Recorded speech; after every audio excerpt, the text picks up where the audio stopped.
Iya kan, Miss Mei duluan nggak apa-apa. Oke. Assalamualaikum warahmatullahi wabarakatuh. Waalaikumsalam warahmatullahi wabarakatuh. Thank you very much. So today is our fourth session of webinar, PBI's webinar. Dan kali ini adalah sharing tentang LPDP-LN yang berkolaborasi dengan Mata Garuda Lampung. Untuk sesi kali ini kita akan mengetahui beberapa pengetahuan tentang LPDP itu sendiri dan bagaimana syarat-syarat pendaftarannya untuk LPDP untuk yang berminat mendaftar program scholarship yang ke luar negeri. Baiklah, untuk mempersingkat waktu karena kita akan mempunyai beberapa rundown acara seperti pembukaan,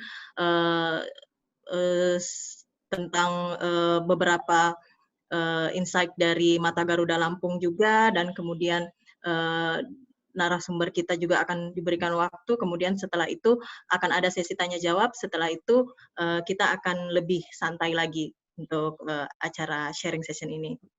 Baiklah, untuk mempersingkat waktu saya akan memberikan kesempatan kepada Ketua Prodi atau Ketua Jurusan Pendidikan Bahasa Inggris, Miss Maisuri MPD, disilahkan. Yeah. Thank you. Bismillahirrahmanirrahim. Assalamualaikum warahmatullahi wabarakatuh. Waalaikumsalam warahmatullahi wabarakatuh.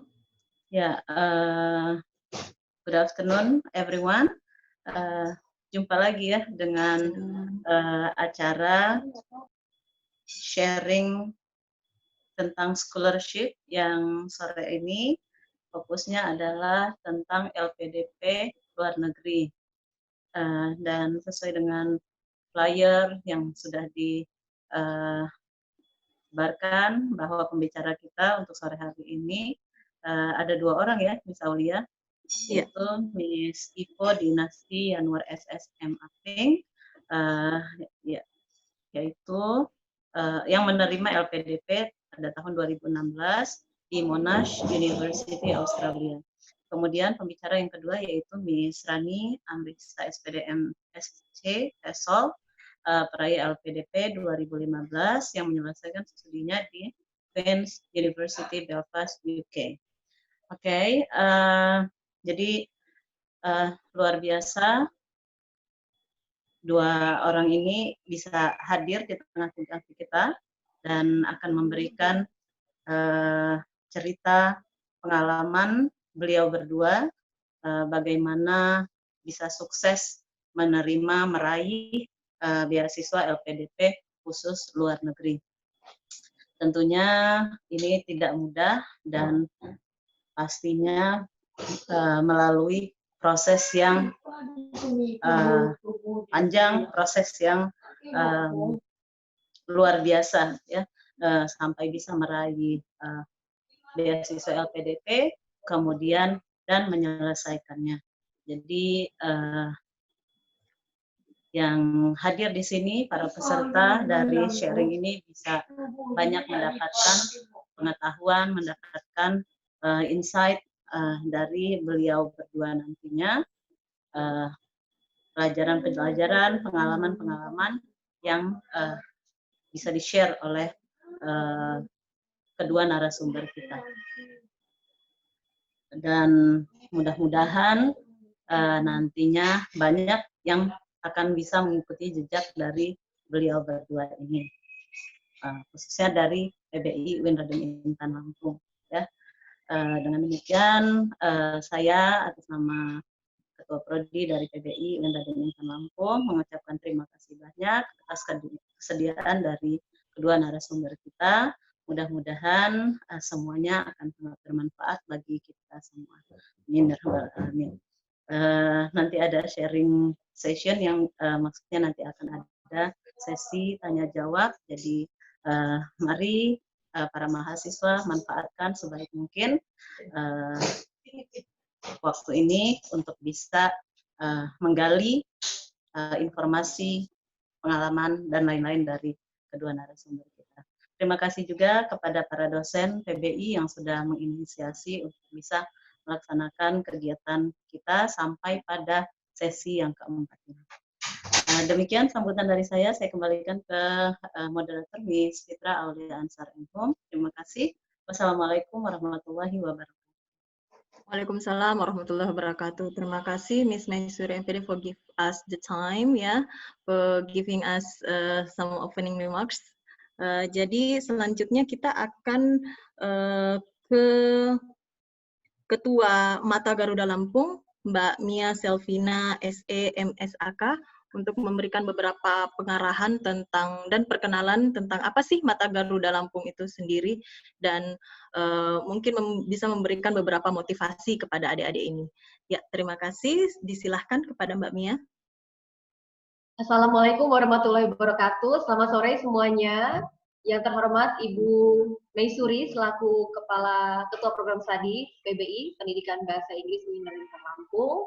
Terima kasih juga kepada panitia yang telah mengajak Mata Garuda Provinsi Lampung untuk bekerja sama dalam mengadakan webinar ini. Karena menurut saya kegiatan webinar ini sangat bermanfaat dan penting juga untuk mahasiswa, khususnya mahasiswa yang sebentar lagi akan lulus dari PBI, kemudian untuk yang fresh graduate juga, kemudian untuk yang alumni juga, karena biasanya mahasiswa tingkat akhir itu dihadapkan pada 3 pilihan, yaitu setelah lulus, apakah saya mau menikah? Setelah lulus, apakah saya mau langsung cari kerja? Setelah lulus, apakah saya mau lanjut kuliah? Dan menurut saya, ketiga-tiganya itu sebenarnya kita tidak harus memilih salah satu, kita bisa memilih 2 pilihan atau bahkan 3 pilihan sekaligus, seperti yang narasumber kita pada sore hari ini lakukan, karena beliau baik itu Miss Rani maupun Miss Ivo itu melakukan pendidikan, lanjutkan studi itu ketika beliau juga sambil berkeluarga, bahkan sudah bekerja di salah satu institusi. Dan narasumber kita pada sore hari ini itu juga merupakan anggota dari Mata Garuda Lampung, bahwa Mata Garuda Lampung ini merupakan organisasi resmi di bawah LPDP yang juga diakui oleh Kementerian Keuangan Republik Indonesia. Mata Garuda Lampung ini merupakan wadah bagi para alumni, kemudian para penerima beasiswa LPDP, baik itu yang ongoing maupun yang baru saja diterima, untuk saling berkolaborasi dan saling bersilaturahmi untuk memberikan manfaat khususnya untuk Provinsi Lampung. Dan program-program di Mata Garuda Provinsi Lampung ini juga tidak eksklusif hanya untuk anggotanya saja, melainkan kita juga banyak program yang memang kita buka untuk masyarakat luas. Seperti sebelum kondisi COVID-19 ini, kita menyelenggarakan seminar beasiswa, di mana seminar beasiswa itu kita buat informal dengan konsepnya adalah malam minggu bersama Awardi. Kemudian kita juga punya program volunteerism, di mana volunteerism ini juga kita buka untuk umum, bahkan peserta yang ikut volunteerism itu malah kebanyakan dari masyarakat umum daripada anak LPDP atau anggota Mata Garuda itu sendiri. Jadi nantinya kalau volunteerism ini dibuka lagi setelah pandemi COVID-19, teman-teman juga bisa ikutan menjadi volunteer, memiliki pengalaman menjadi volunteer, dan juga menjadi tourism di spot pariwisata yang ada di Provinsi Lampung. Dan perlu saya informasikan juga bahwa sampai saat ini data terakhir yang saya dapatkan ada 1,3% awardee LPDP yang berasal dari Provinsi Lampung. Ini menurut saya masih sangat sedikit sekali, maka kita perlu mensosialisasikan program beasiswa ini sehingga masyarakat Lampung semakin banyak yang mendapat fasilitas beasiswa, sehingga juga kualitas sumber daya manusia yang ada di Lampung juga dapat semakin meningkat dan semakin baik. Kemudian Mata Garuda Provinsi Lampung juga baru saja melakukan perjanjian kerjasama dengan UIN Radinington Lampung, di mana UIN Radinington Lampung ini sendiri merupakan satu-satunya kampus yang melakukan perjanjian kerjasama dengan kita. Itu artinya bahwa Mata Garuda Lampung akan memberikan porsi lebih, memberikan perhatian lebih kepada mahasiswa dan juga seluruh civitas akademika UIN Radinington Lampung karena adanya kerjasama ini. Dan saya harap kerjasama ini juga nantinya akan membuat SDM dan juga kualitas alumni dari UIN Radinington Lampung juga semakin meningkat dengan banyaknya alumni atau mahasiswa yang akan mendapatkan beasiswa LPDP. Itu saja penyampaian dari saya sebagai Ketua Mata Garuda Provinsi Lampung, dan saya harap para peserta kali ini di webinar kali ini mengikuti webinar ini bukan hanya untuk mendapatkan sertifikat, karena percayalah pada saya bahwa sebanyak apapun Anda mendapatkan sertifikat itu tidak akan bermanfaat jika Anda tidak mengupgrade diri, jika Anda tidak meningkatkan kualitas diri. Terima kasih semuanya, selamat mengikuti webinar. Wassalamualaikum warahmatullahi wabarakatuh. Waalaikumsalam warahmatullahi wabarakatuh. Terima kasih Mbak Mia atas kata sambutannya. Semoga ini adik-adik ini bisa terbakar ya untuk mau mengikuti dan mencoba mengapply beasiswa. Oke, untuk sesi selanjutnya sebelumnya saya akan mau menginformasikan bahwa kedua speakers kita atau narasumber kita ini adalah alumni LPDP luar negeri angkatan 2016. Jadi di sini ini tertulis 2015, Miss Rani ini ternyata ada kesalahan dari kami panitia. Jadi semuanya adalah angkatan 2016. Oke, baiklah.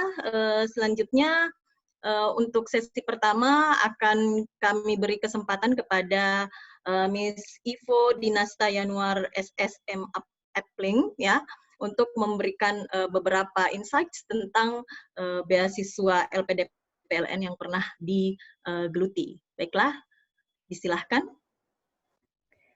Baik, terima kasih Miss Aulia. Assalamualaikum warahmatullahi wabarakatuh. Waalaikumsalam warahmatullahi wabarakatuh. Saya di sini mau menjelaskan tentang lebih ke pengalaman S2 di sana, jadi biar adik-adik yang masih kuliah ataupun yang sudah lulus biar bisa tertarik untuk melanjutkan kuliah S2. Sebentar saya buka sharing screen. Miss Aulia, Ya. Bisa dibantu untuk sharing screen PPT-nya? Hostnya dijadiin host. Miss Istiqomah? Tadi bisa. Tadi bisa kok, Iya. coba lagi, Miss.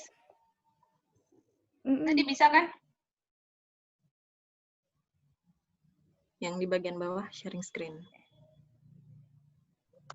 Ya, Nah, bisa. Sip. Oke. sudah? Oke.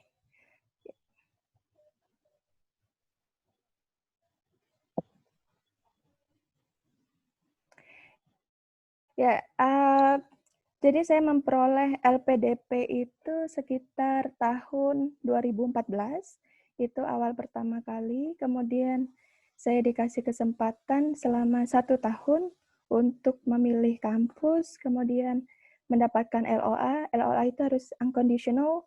Kemudian saya harus mempersiapkan segala hal, termasuk visa. Jadi keberangkatan waktu itu pertengahan tahun 2015. Dan 2 tahun masa studi di sana.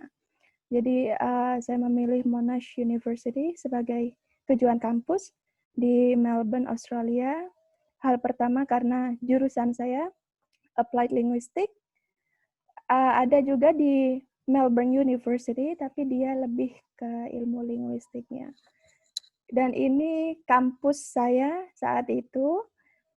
Jadi di sana luasnya itu mungkin 2 kali lebih besar dari UIN, dan setiap fakultas di sini itu jaraknya sangat jauh.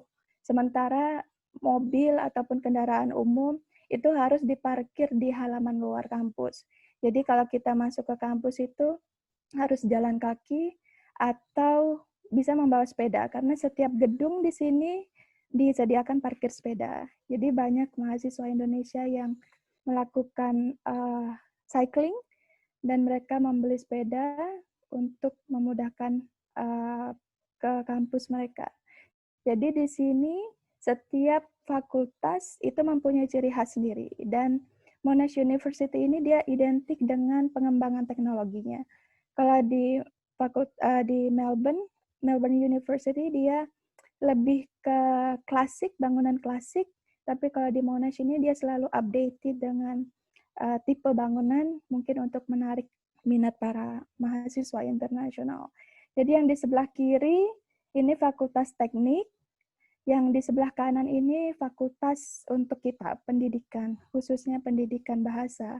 Jadi di sini bisa kita lihat perbedaannya yang signifikan, dan jarak antara fakultas ke sini dan di sini itu sekitar 20 menit dengan jalan kaki.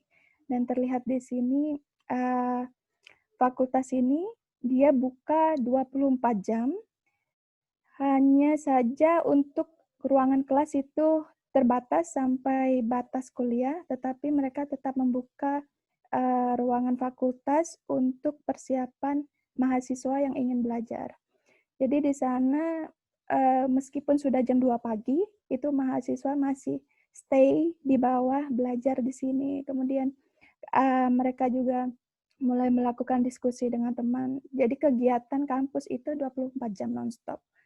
Jadi gambaran kita tentang hantu, tentang kuntilanak di sana nggak ada. Karena nggak ada sama sekali yang sepi di sini, semua ramai. Dan di sini fakultas juga menyediakan fasilitas minibar, dan di situ ada kulkas. Jadi kalau kita bak bontot, biasanya saya kalau kuliah, setelah kuliah itu jam 2 siang, kemudian persiapan untuk bikin tugas, itu pulang ke apartemen bisa sampai jam 5 pagi.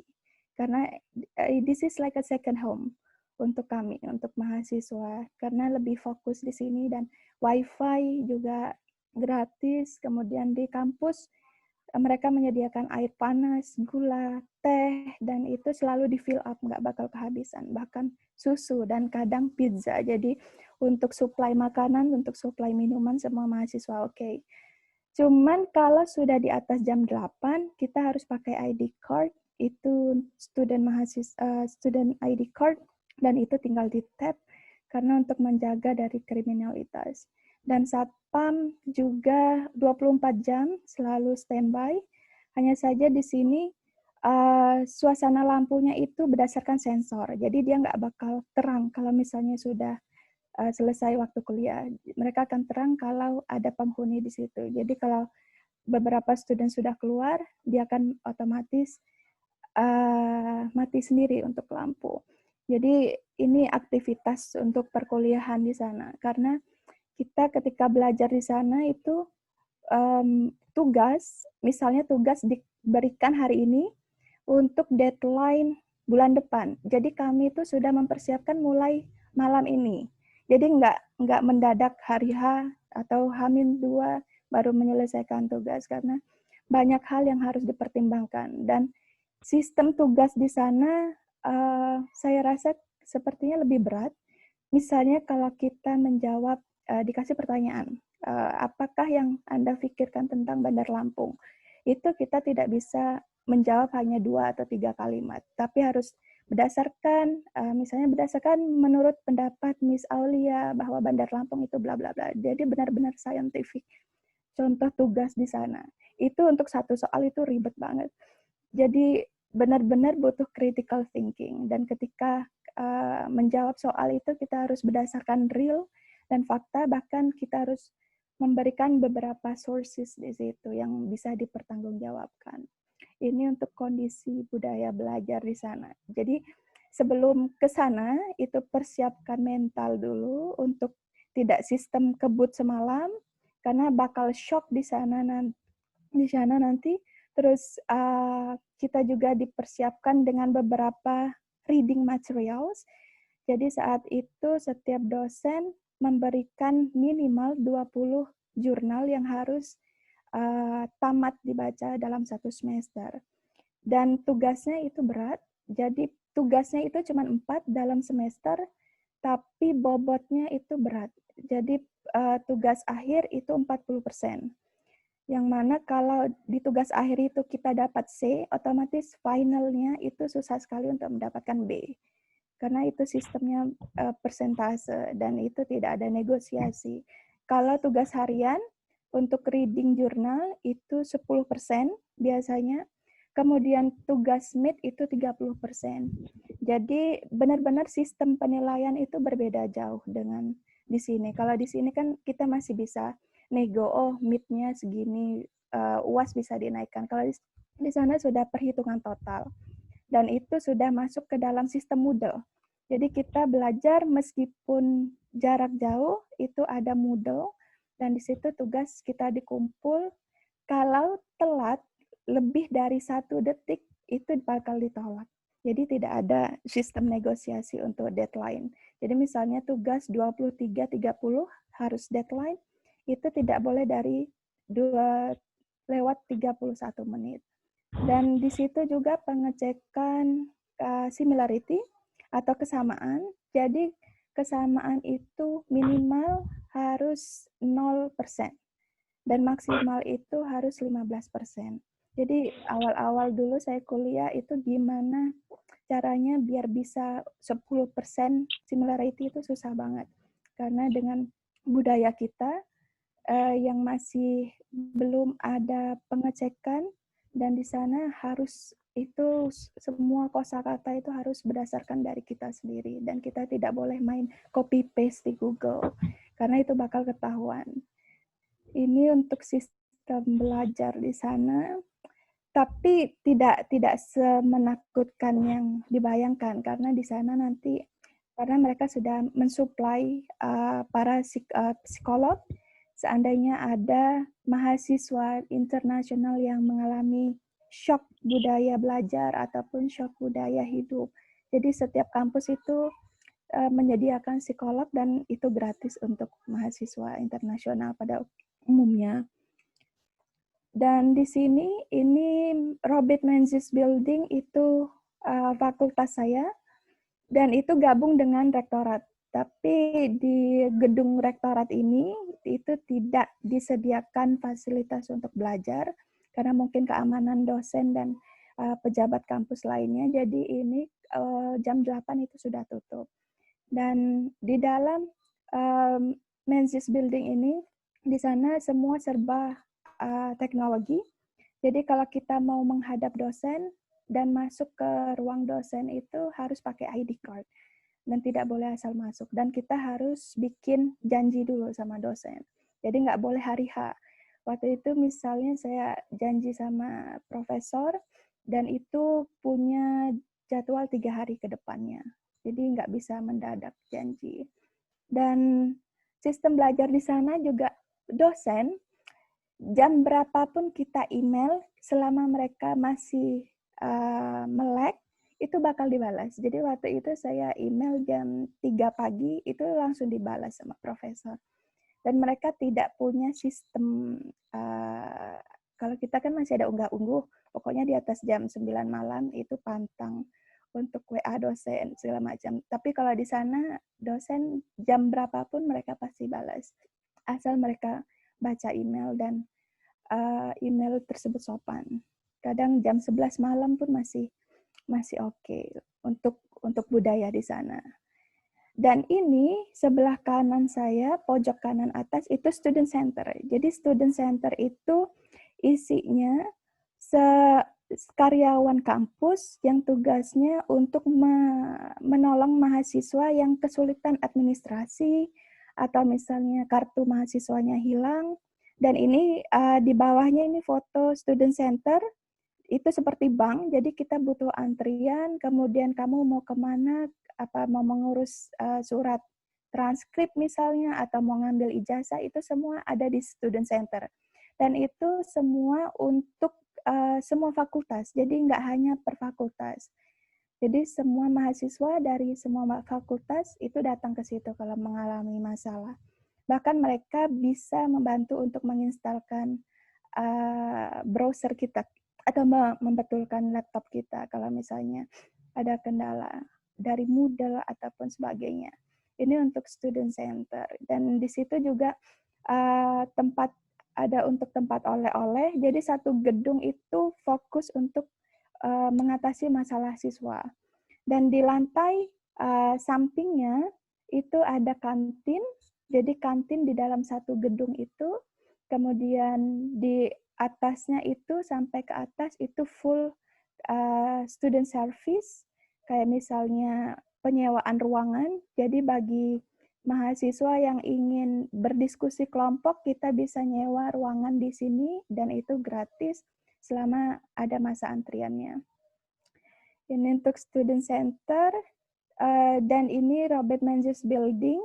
Kalau di fakultas saya kita nggak bisa asal masuk, tidak seperti fakultas lain. Jadi kalau mau masuk ke sana harus tap ID card. Jadi student card itu kalau hilang itu bisa fatal karena kita nggak bisa akses ke semua fakultas.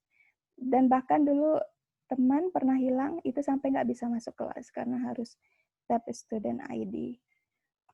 Di sini di sebelah kiri itu kantin kami. Jadi ini ruangan outdoor untuk kami makan dan di situ disediakan layar. Setiap weekend fakultas menyediakan movie gratis. Jadi kami yang masih banyak tugas, kadang weekend harus di kampus dan untuk self-service-nya kampus menyediakan tontonan gratis di situ. Jadi itu rame banget. Bahkan mereka sering mengadakan band dan itu dari mahasiswa semua. Dan di sini juga ada festival. Biasanya di sini untuk tempat festival mahasiswa atau misalnya festival salju di sini semua ada dan terbuka untuk umum. Tapi untuk siang ini kantin dan di sana kantin itu seperti ruang makan di mall. Jadi kalau di Indo tuh misalnya ada McD, ada KFC. Kalau di sana ada Papa Rich, ada Juice Booster dan segala macam. Dan sangat terjamin sekali untuk mereka. Dan biaya makan di sana itu lebih murah dari Indo. Jadi kita bisa dapat Papa Rich itu atau kayak Pizza Hut itu satu pan-nya itu cuma Rp6.000 kalau dirupiahkan. Tapi kalau untuk di sana $6 itu sudah dapat satu hot pan pizza besar untuk Pizza Hut. Dan di bawah sini ini salah satu contoh ruangan kelas saya. Jadi dibuat seperti bioskop, benar-benar kedap udara. Dan kalau masuk ke sana itu suara dari luar itu memang benar-benar tidak terdengar sama sekali. Dan ini salah satu bentuknya. Ada yang seperti ini, kemudian ada yang letter U, ada yang susunannya berbeda-beda. Dan untuk fakultas teknik, mereka dindingnya itu dikelilingi sama layar monitor TV yang besar-besar. Jadi tergantung dengan fakultasnya. Kalau ini untuk fakultas seni teater atau fakultas seni dan budaya. Dan di sini, di atas pojok kanan, mereka atau kita juga ada Muslim komunitas untuk semua negara. Jadi dari mulai Mesir, dari Arab Saudi, semua berkumpul di situ, mengadakan pengajian, dan untuk semua golongan Muslim. Jadi ada Syiah di situ, ada Sunni, segala macam. Jadi di sana tidak membedakan ini golongan A, ini golongan B. Asal kamu Muslim, you can join this community. Dan selalu yang paling saya suka itu disediakan food gratis di situ. Jadi bebas mau makan apa aja. Dan itu semua disediakan kampus. Kadang di komunitas ini kita sering ada kayak tukar jilbab, kemudian tukar cerita, tukar baju gamis untuk mempererat tali silaturahmi antar kita di berbagai negara. Di sini, di bawahnya itu jalan setapak dari apartemen saya ke kampus. Jadi kalau lewat itu di samping itu perumahan, dan ini setiap di Australia itu ada jalan setapak untuk memudahkan pejalan kaki. Itu jarak dari apartemen ke kampus itu sekitar 20 menit. Dan di sebelah kanan, ini biasanya ruangan favorit saya untuk belajar, karena di situ kita bisa bawa anak, dan memang friendly untuk children. Di sana disediakan mainan dan aneka makanan untuk anak. Jadi mereka sangat welcome sekali kalau ada mahasiswa yang sedang mempunyai baby dan ingin mengikuti belajar karena tidak ada yang ngomong. Di sana sangat welcome sekali untuk anak, untuk keluarga. Ya, di sini contoh library Sir Lewis Matheson. Di sini untuk gambaran di luar building seperti ini.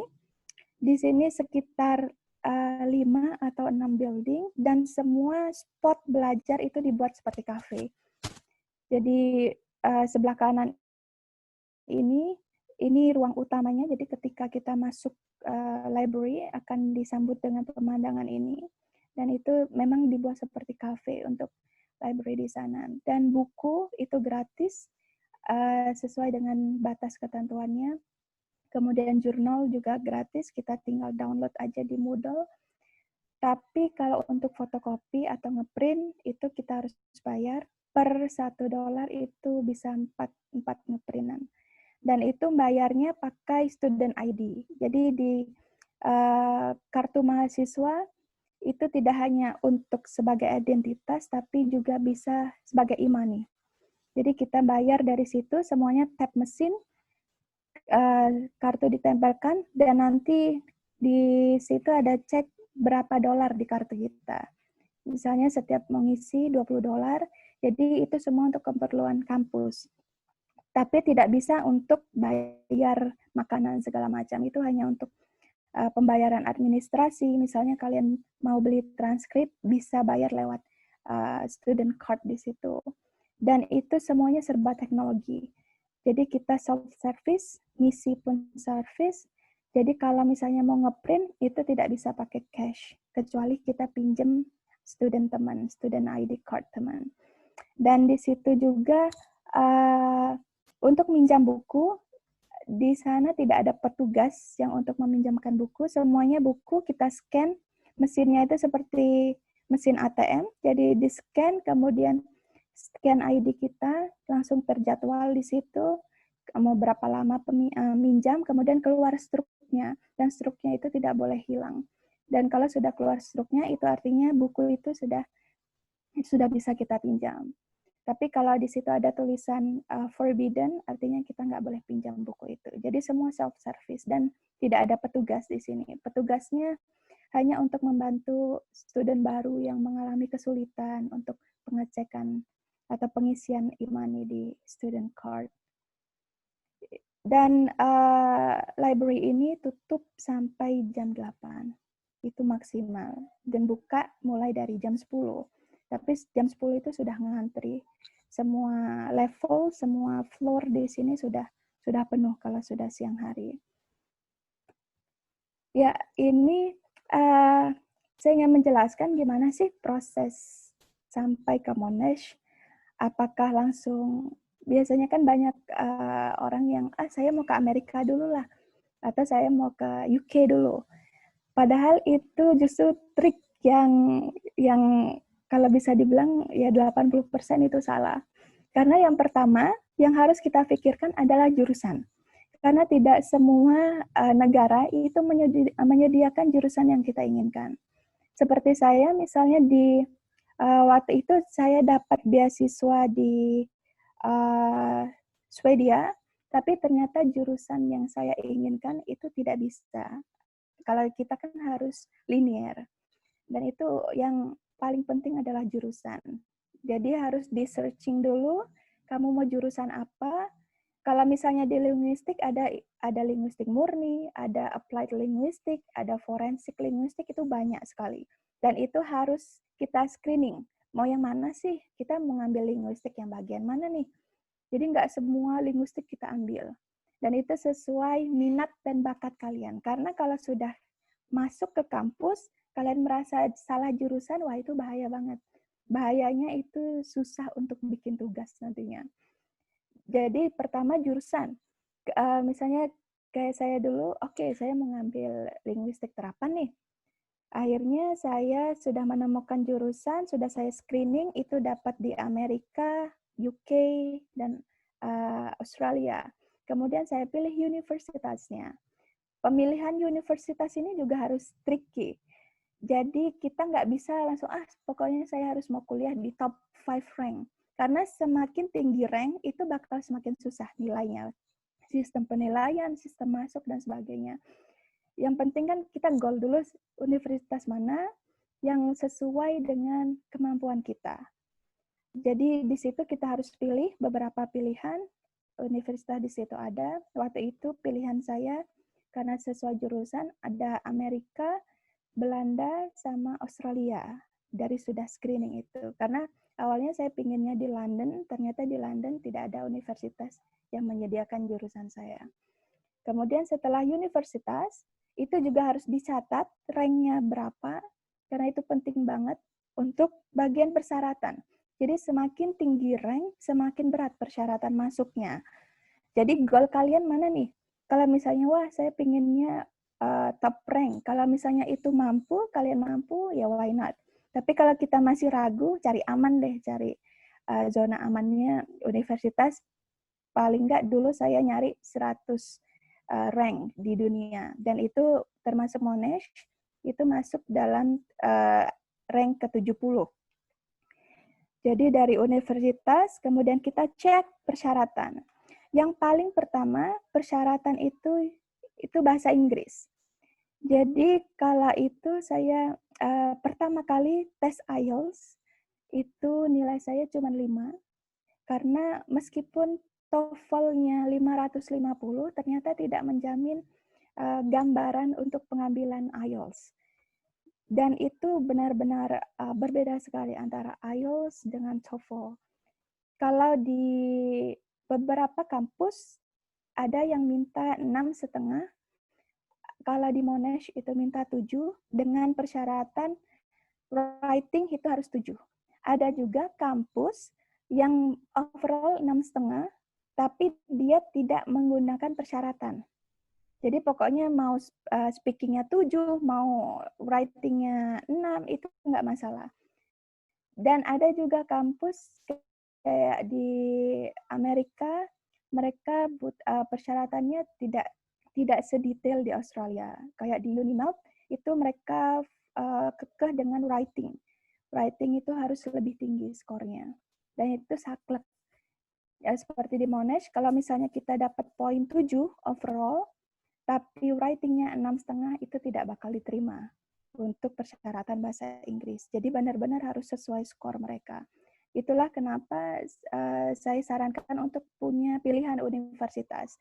Jadi ketika ambil IELTS, skor kalian berapa, nanti dipilih mana sih universitas yang masuk untuk skor TOEFL atau IELTS. Kalau di Amerika itu IBT, kalau di Australia atau UK itu IELTS.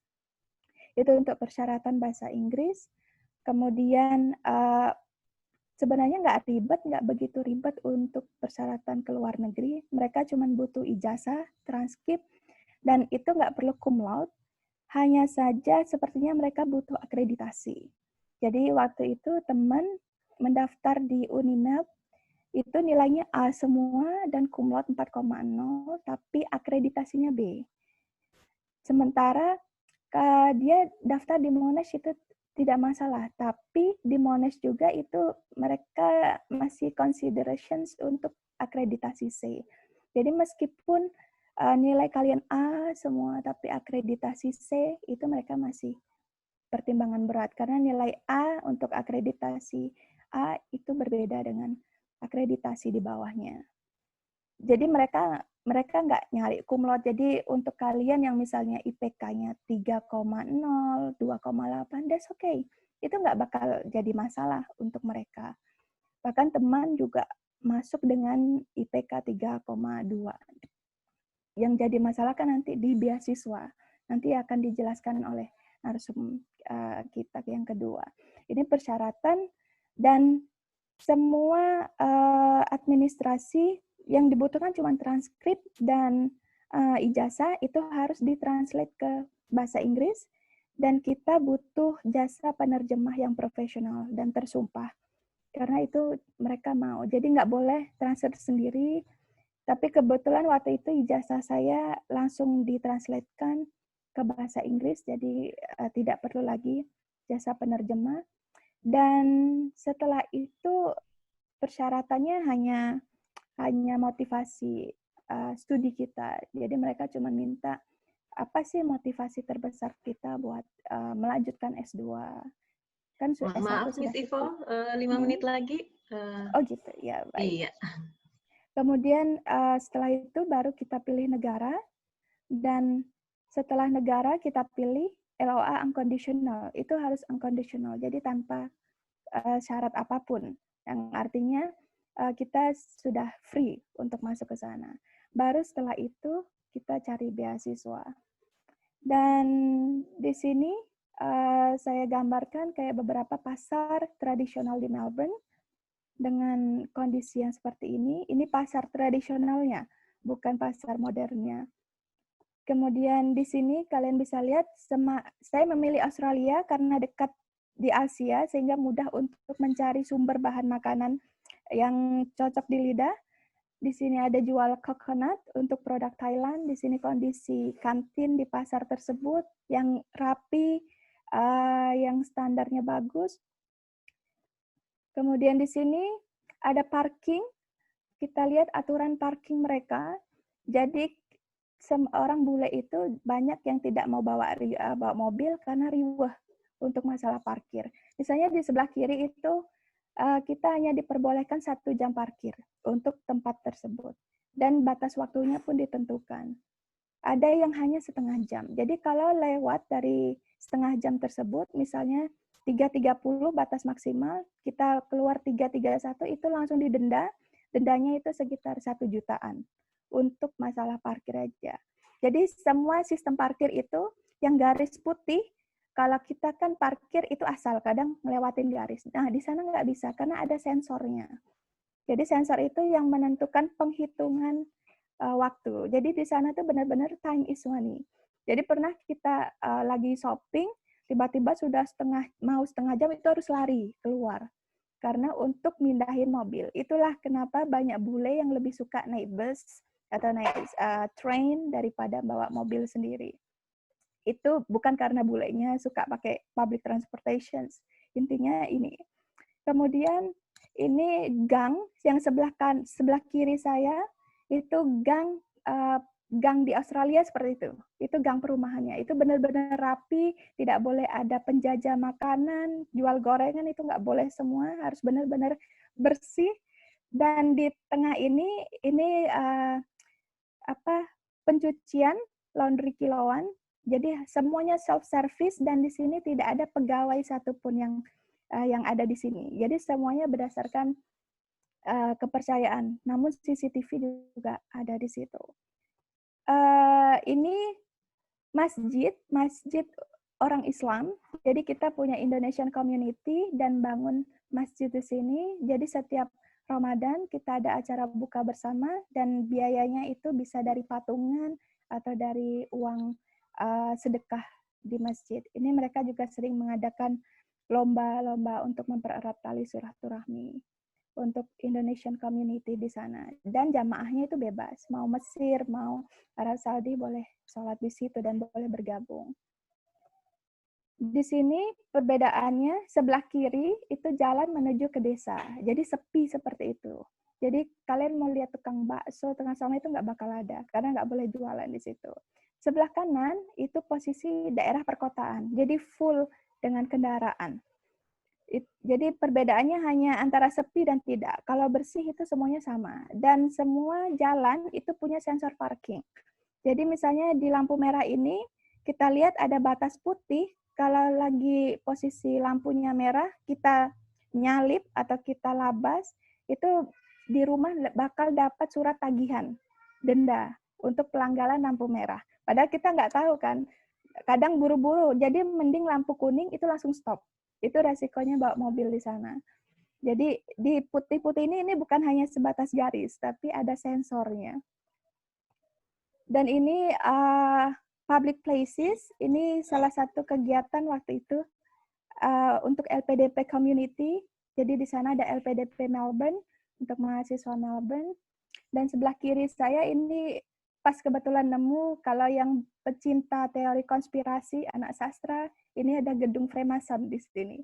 Jadi ini yang jadi bahan ledekan kita. Oh, this is the Freemason places. Karena di sana menganut sistem freedom. Ini untuk burung-burung di sana bebas berkeliaran, jadi nggak ada yang nangkep kayak kita. Dan di sini ada setiap park kita disediakan ruang barbecue, itu gratis. Gimana caranya harus datang dalam keadaan bersih dan pulang juga harus keadaan bersih. Karena kalau enggak kita bakal disamperin sama petugas keamanannya di sana.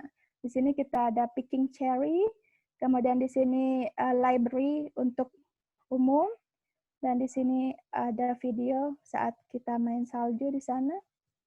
Jadi you can see. Jadi saat musim salju kita ke gunung hanya untuk main skydiving di sini. Dan di sini biayanya hanya $12 atau kalau kita ini 12.000 itu untuk masuknya. Dan kita bisa bawa ski atau nyewa ski sendiri. Ya, di sini pas di sebelah kiri itu ada danau pink. Danaunya benar-benar warna pink dan itu dari alga. Kemudian pas saya ke zoo, saya menemukan pondok bakmi goreng di sana atau bakmi godok yang artinya orang Indonesia itu banyak di sana. Jadi kalian nggak perlu takut kekurangan rendang ataupun gulai ayam, banyak yang jualan di sana.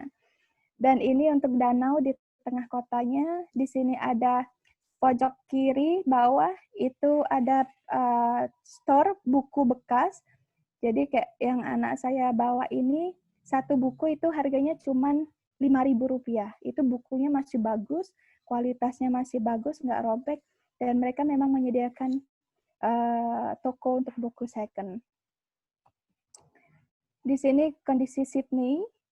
Jadi waktu itu saya cuma bisa ngelihat rumah keong atau Sydney hanya dari kalender, itu zaman SMA, kemudian just dream, kapan ya mau ke sini, ini kayak taman mini deh rasanya. Tapi pertama yang harus kalian lakukan itu memang mimpi dulu. Pokoknya mau ke sana kapan itu urusan Tuhan. Yang penting mimpi, kemudian kalian berusaha gimana caranya untuk mendapatkan skor IELTS yang bagus, beasiswa, nanti ada jalannya sendiri. Jadi ini Sydney di sana ternyata barang-barangnya mahal di sana. Kemudian tapi wisatawan banyak dan di sini bridge-nya dan di sana crowded. Jarak Sydney itu kecil, jadi hanya satu daerah Sukarame mungkin Sydney, jadi bisa dengan by walking. Itu kecil sekali untuk Sydney. Ya, Miss Aulia sudah? Nggak dengar, Miss. Maaf. Unmute. Oh iya, terima kasih Miss Ivo. Jadi benar ya, kita ini memang harus bermimpi untuk memulai sesuatu. Tapi jangan mimpi terus ya, kita harus bergerak juga. Nah, tadi ada tuh beberapa yang adik-adik harus lihat tuh, beberapa persyaratan yang harus disiapkan kalau mau mendaftar scholarship itu. Jadi kita jangan hanya melihat persyaratan secara dari administrasi dari pihak yang memberikan scholarship, tapi kita juga harus melihat urutan-urutannya yang mana nih yang harus diprioritaskan, universitas apa yang tepat buat kita, seperti itu. Kita juga harus mengukur diri ya, dan jangan cepat menyerah ya. Nah, jadi kalau kalian nanti mendapatkan beasiswa, insya Allah jangan merasa sendiri karena ternyata ada namanya community service di sana, ada community yang tempat kita bisa saling curhat, bisa saling sapa menyapa, berkeluh kesah ya. Mungkin juga ada teman-teman yang bisa memproofread tugas-tugas kita ya, Miss Ivo? Iya, benar, Miss. Iya, jadi bisa sharing, tadi kata Miss Ivo bisa sharing baju dan sebagainya. Yeah. Mungkin juga bisa sharing money ya. Seperti itu. Oke, baiklah. Selanjutnya, itu tadi kita sudah jauh berbicara tentang pengalaman Miss Ivo di Australia, ya, di Monash University. Selanjutnya, kita akan mendengarkan beberapa sharing pengalaman dari Miss Rani Amrista SPD MSc TESOL tentang bagaimana sih pengalamannya bersekolah di Queen's University Belfast UK. Ini saya harus dengar baik-baik nih karena mungkin ada yang saya tidak tahu dengan suasana di sana dan bagaimana sih apa perbedaan yang paling signifikan antara pembelajaran di UK, di Australia dengan kita di Indonesia ini. Ya, silahkan Miss Rani. Oke. Halo semua. Halo, Rani. Oke, oh iya, ada teman saya di situ ya. Oke, oke, saya share ini. Terima kasih atas kesempatannya, Miss Aulia ya. Mohon maaf, Miss Rani, mungkin suaranya lebih di ini. Ya, sebentar. Iya, ini lebih Saya jelas. sudah kelihatan ya? Iya. Oke, how is it? Sudah jelas suaranya? Tes? Ya, Oke, screen sudah kelihatan ya? sudah.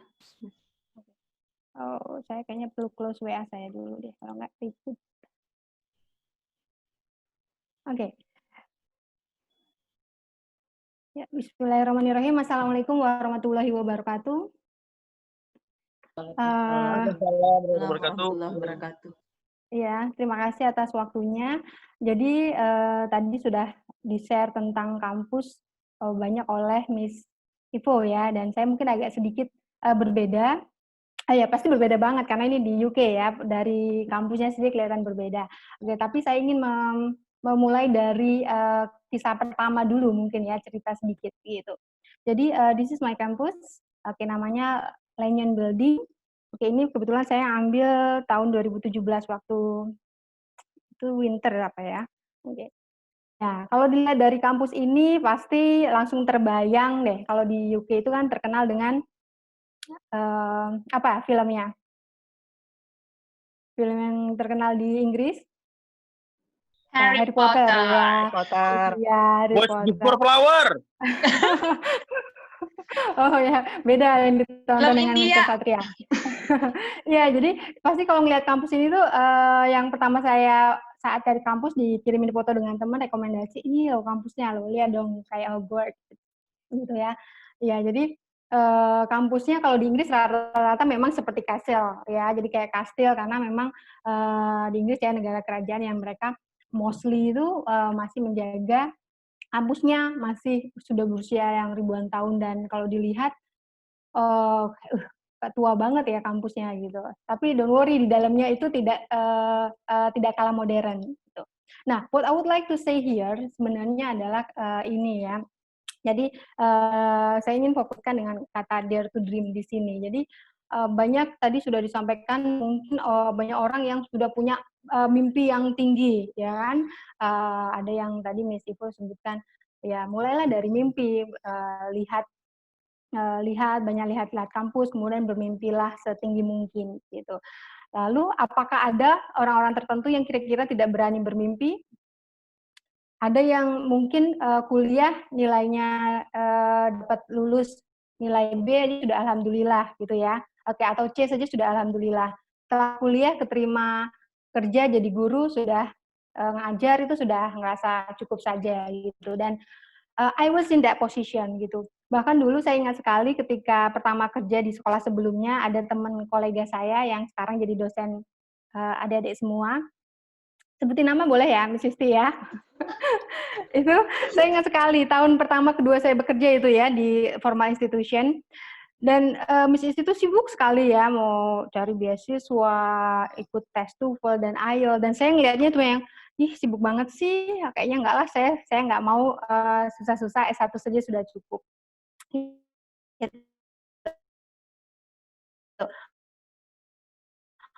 Are you having the same feeling like that gitu ya? Mungkin ada beberapa. Kalau semua orang-orang yang seperti itu don't worry gitu ya, karena saya dulu juga awalnya begitu sampai someday saya pindah di institusi yang sekarang begitu dan itu terinspirasi untuk kuliah di luar negeri. Jadi saya ketemu dengan direktur saya dan dia menyatakan, "Oh, Tani, kamu itu bisa loh kuliah di luar negeri." Oke, ada banyak kesempatan. Dan itu saya tidak otomatis langsung ya, "Oh iya, saya mau kuliah ke luar negeri." Kita biasanya kan tidak percaya pada kemampuan diri sendiri dulu ya, sampai akhirnya I get this one gitu. Jadi be inspired, ini penting sekali. Cari inspirasi sebanyak-banyaknya, terinspirasi, terekspos gitu ya, dengan salah satunya adalah webinar seperti ini gitu. Webinar begini, kemudian cari-cari info, lihat kampus-kampus keren, itu inspirasi sebanyak-banyaknya yang itu akhirnya menumbuhkan motivasi dan semangat kita untuk berani mimpi tinggi gitu.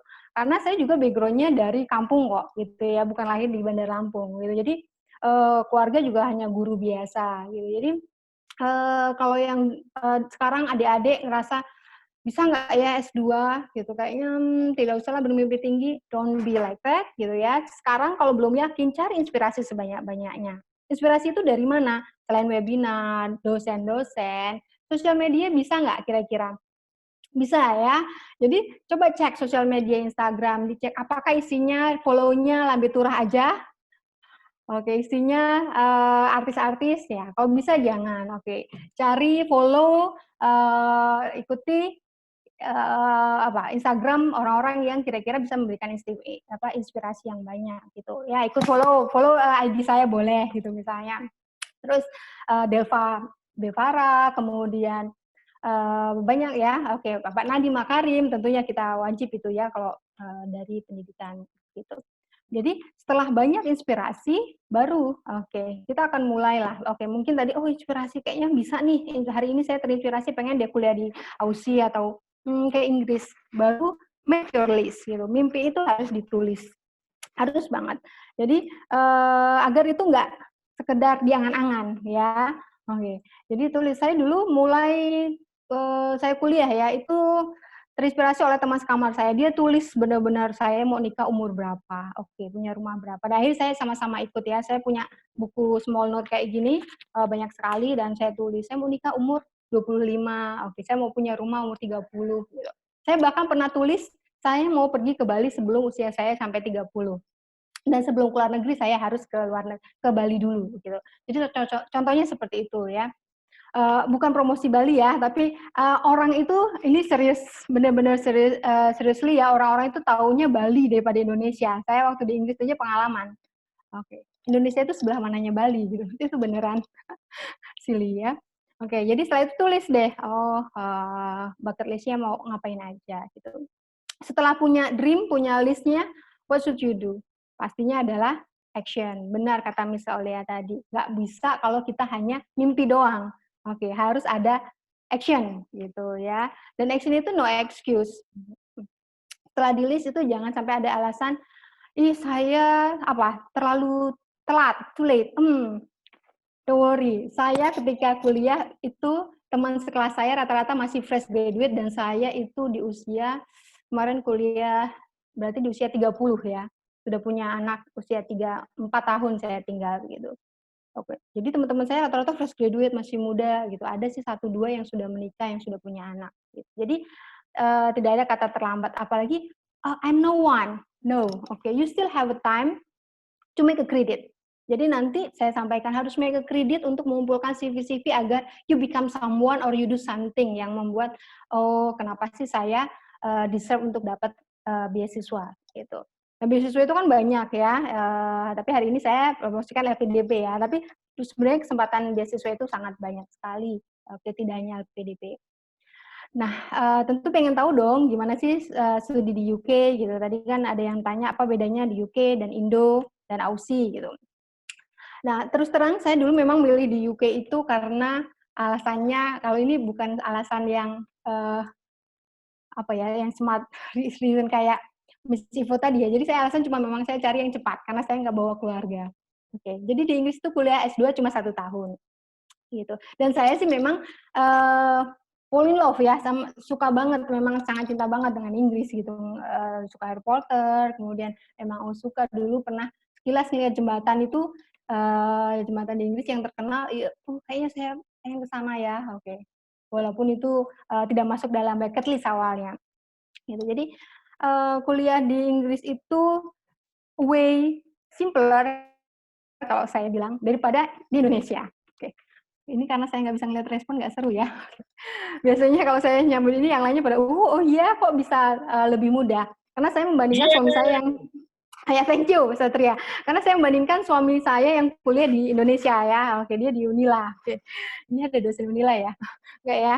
Jadi saya ngeliat suami saya kayaknya tugasnya lebih banyak, lebih padat. Kalau di UK memang way simpler ya. Jadi kita modul itu hanya 6, dibagi 2 semester. Jadi kebayang 1 minggu itu hanya 3 mata kuliah, yang itu which is only 3 hours ya mungkin each ya. Jadi sekitar 3-2 jam. Itu banyak waktu free-nya gitu. Jadi memang lebih banyak penugasan, kemudian apa ya, esai ya, tapi itu tidak sebanyak beban tugas di Indonesia karena saya ngelihat suami saya kuliah bahasa Inggris S2 di sini lebih banyak tugas ya, presentasi lebih banyak gitu.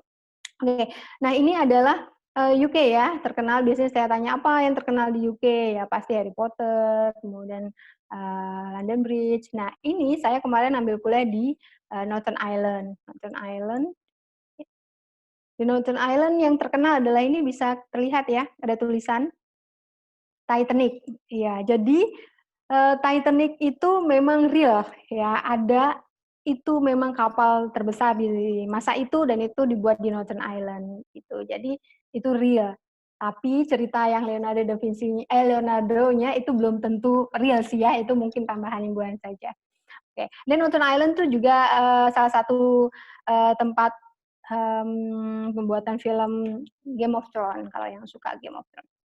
And then what about the university life? Tadi saya sudah share sedikit ya, cuma 1 tahun. Oke, ini kampus saya ya, a little bit spooky lihatnya ini malam hari. Dan kegiatannya tadi karena cuma kuliah 1 hari itu biasanya cuma 1 sesi. Terus terang, oke, saya agak terbebani ya, merasa, kok kuliahnya cuma segini ya, cuma bentar gitu, cuma dikit. Oke, saya dapatnya kok kayaknya ngerasa kurang gitu. Apalagi saya punya responsibility karena dari tempat saya kerja itu emang saya kuliah itu mau banyak misi yang ingin saya lakukan di sana begitu. Saya harus lulus dengan nilai baik, harus upgrade diri begitu. Dan problemnya satu lagi adalah karena saya ngambil TESOL, teman-teman saya otomatis tuh kebanyakan ya teaching English speaker to other language ya, jarang yang lokal. Oke, jadi yang native itu justru dikit. Oke, kebanyakan adalah dari Asia, itu kayak Chinese ya. Kalau bisa dilihat di foto ini ya. Oke, India, kemudian Indonesia itu banyak sekali ya, apalagi TESOL di Queen's University itu favorit gitu untuk anak-anak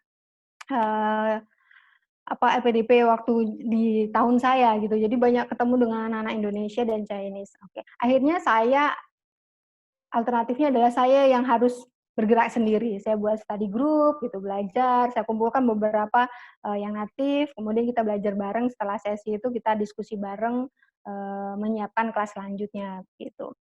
Nah, kalau untuk fasilitas secara umum mirip yang disebutkan nama Ivo tadi. Jadi memang kampus itu mostly 24 hours, pakai student card, kemudian hanya apa ya bedanya ya? Mirip ya, modern, hanya mungkin outlook-nya kelihatan berbeda dikit. Oke, mostly kalau di dalamnya sebenarnya ya modern juga ya. Oke, you can see this one. Ini adalah ruang belajar khusus untuk graduate. Jadi untuk S2 dan S3.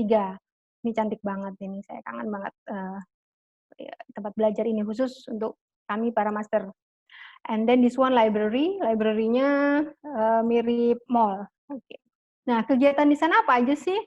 Selain tadi kuliah, karena kuliahnya cuma sedikit, oke. Kami biasanya saya mengisi waktu biasanya ikut kegiatan-kegiatan volunteer, ya kegiatan volunteer. Kemudian kita juga ada PPI, Perhimpunan Pelajar Indonesia, ya. Jadi kita ada yang setiap tahun itu ada annual performance gitu, kita perform di depan teman-teman, dosen-dosen kami gitu. Jadi that was my first time doing it, ya bener-bener pertama kali saya dance, oke, nari, main angklung, oke ya bener-bener belajar di sana. Padahal karena saya kepala sekolah ya, saya sekolah di sekolah swasta, sering sekali melakukan mengadakan agenda performance ya untuk anak-anak, tapi saya seumur hidup belum pernah nari gitu ya. Bahkan dulu bekerja bareng dengan Miss Isti aja nggak pernah ya Miss Isti ya, kita nari guru biasanya ngarahin saja gitu. Apalagi main musik. Nah itu di sana saya challenge-nya adalah saya belajar tari saman, bahkan tari Irianja itu tari apa? Saya lupa. And then bahkan belajar angklung 3 bulan gitu. Setelah itu ya perform gitu dan luar biasa. Kita seru ketemu dengan teman-teman se-Indonesianya sebelah kiri di Indonesia. Nah, selain itu saya karena waktunya banyak ya, kalau di sana kan kuliahnya tadi sedikit terus sisa waktu tuh banyak. Tapi saya tahu bahwa I have responsibility ya, saya itu harus belajar culture, and then I have to learn the global knowledge. Itu misi saya itu banyak yang saya bawa dari institusi tempat saya bekerjanya. Saya harus cari banyak kegiatan, dan alhamdulillah kalau di luar ya, itu banyak sekali klub-klub ya. Saya ikut hiking, ya klub hiking. Kalau di sana hiking enak banget ya, karena nggak panas, cuacanya dingin. Kalau di sini kita hiking melting kayaknya ya. Jadi saya di sana hobinya something yang saya nggak pernah lakukan di Indonesia gitu. And then ini saya dengan dosen saya ikut project membuat materi lesson plan and then materi modul untuk para refugee. Jadi di sana ada kelas Inggris untuk para refugee, para refugee yang datang ke ini ya UK gitu. Dan yang terakhir, yang ini yang unik juga adalah saya volunteer sebagai kasir ya di sebuah toko, jadi seperti toko charity shop. Jadi toko itu untuk menggalang dana, nama charity shop itu banyak ya. Jadi mereka jualan buku bekas, pakaian bekas, kemudian dijual dan profitnya itu diberikan untuk dikirimkan untuk negara-negara miskin dan salah satunya Indonesia. Gitu ya. Dan kalau saya di sini serunya sih bekerja bareng dengan para retired ya. Mereka itu para nenek-nenek ya. Walaupun saya manggilnya kalau di sana kan manggil nama. Ini misalnya Jane ya, manggil si Jenny gitu ya.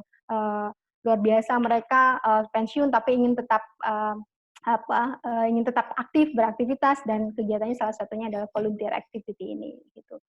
Saya rasanya ingin banget membuat seperti ini ya. Jadi bagus sekali karena ini kayak wadah untuk para orang yang sudah retired ya, tapi masih pengen berproduktif gitu.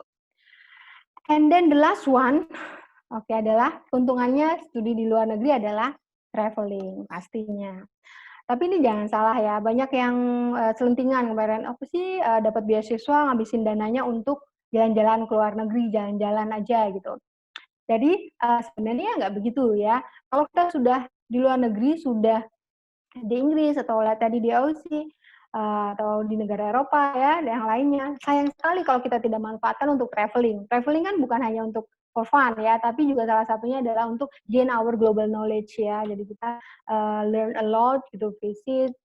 Tentunya ini kesempatan ini sangat sayang kalau kita sia-siakan gitu. Jadi ya sudah, ini kalau ada yang suka bola pasti tahu ini. Ya, ini adalah Old Trafford ya. Oke, Manchester United. Honestly, I didn't enjoy that. Buat saya ini cuma stadium ya, karena saya nggak suka bola. Tapi karena ngetrip bareng teman-teman, jadi ya ikut saja deh. Gitu. Dan ini Big Ben, and then ini adalah di Scotland, di Edinburgh ya. Ini Glasgow ini. Oke. And then ini saya nge-trip bareng dengan grup studi saya. Jadi grup studi saya itu saya buat, isinya macam-macam, India, Chinese, ini yang native. Tinggi saya 160, hampir 65, tapi di sini kelihatan pendek ya. Oke. Nah, tadi terinspirasi dong, pengen dong kuliah di luar negeri gitu ya, apalagi kalau yang ada yang pengen ke Inggris gitu.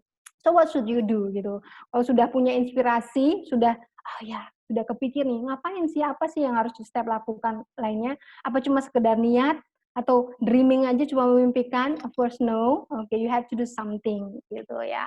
What should you do? First adalah set the goal. Ditulis deh. Apa sih? Kalau tadi Miss Ivo tulis dikasih tahu, kamu pengennya kampus mana? Kalau Miss Ivo kan perfeksionis ya, kampusnya sampai yang benar-benar detail. Kalau saya memang yang penting, saya kuliah di luar negeri, jurusan saya harus pasti Seoul gitu ya. Saat itu saya agak dangkal pilihannya, gitu. Nah, you can set your goal gitu dan nggak apa-apa gitu. Mau perfeksionis itu boleh banget gitu. Setelah itu cari informasi sebanyak mungkin tentang scholarship gitu ya. Contohnya ikut webinar-webinar tentang scholarship, cari banyak infonya di website. Setelah itu yang poin penting lainnya adalah prepare yourself, make a credit. Jadi kalau LPDP, khusus LPDP itu kita para awardee itu ketika dites requirement-nya itu bukan dilihat dari good academic saja ya. Good academic sangat bagus saja itu tidak cukup. Kalau yang lebih baik adalah bagus akademik, tidak harus excellent banget ya, tapi juga punya social activities yang lain ya. Jadi it is very good for you, it is very important for you to prepare a good CV. Jadi CV-nya itu nggak boleh yang hanya IPK-nya 4 tadi, cum laude, tesis tapi nggak ada kegiatan social activities lainnya begitu. Apalagi organisasi itu sangat penting. Jadi kalau yang sekarang aktif di organisasi itu modal utama kalian. Kalau yang belum terlambat. Kalian bisa ikut sekarang itu banyak sekali kegiatan komunitas-komunitas yang bisa kalian ikuti. Tadi mau join dengan komunitas Mata Garuda Lampung juga bisa gitu ya. Yang selanjutnya tadi sudah disebutkan Inggris pastinya sangat penting dan berdoa ya tentunya. Dan ini saya ingin sampaikan yang ini kemarin saya terinspirasi dengan Pak Willy. Oke, kalau yang ikut webinarnya kemarin diadakan oleh Chulalongkorn ya keren banget ya presentasinya. Ada yang suka Pak Willy juga? Oh ya, iya ya. Saya suka Richard Day. Oke, jadi nanti fans banget. Jadi keren banget ya beliau menyampaikan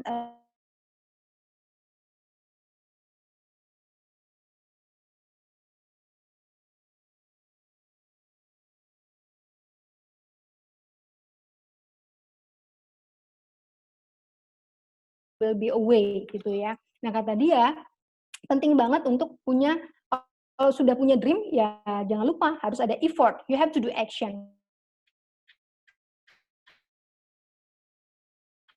Berikan suara bagus, tapi nggak dilakukan effort. Suara bagus itu percuma, dia tidak akan jadi sebuah skill, gitu ya. Nggak bisa jadi terkenal jadi penyanyi, oke? Nggak bisa jadi skill menyanyi. Suaranya bagus aja. Kayak tadi Miss Ivo kan suaranya bagus ya, lembut banget. Kalau saya cempreng. Oke, harus ada effort nih, effort untuk melatih suara itu agar jadi sebuah skill kemampuan menyanyi. Sudah punya skill, punya kemampuan nyanyi, kalau ingin itu jadi sebuah achievement, prestasi, you have to do the next level of effort. Harus ada effort tambahan lagi agar itu jadi sebuah prestasi. Sama dengan sekarang. Kalian dari PBI nih, oh berarti sudah punya talent bahasa Inggris ya harusnya ya, background-nya bahasa Inggrisnya sudah bagus. Harus ada extra skill, extra effort agar itu jadi skill, oh kemampuan bahasa Inggrisnya bagus, mau terima jadi guru, Global Madani buka nih, oke dari UIN daftar, oke skillnya udah kelihatan, oke misalnya, udah keterima. Kalau itu mau jadi achievement, jadi guru yang luar biasa, you still have to do another effort. Ya, jadi effort itu harus sustainable effort ya, yang harus sustain effort, yang harus terus menerus begitu agar jadi sukses. Sama juga mau daftar beasiswa gitu. Mau nggak mau effort itu harus menjadi wajada gitu.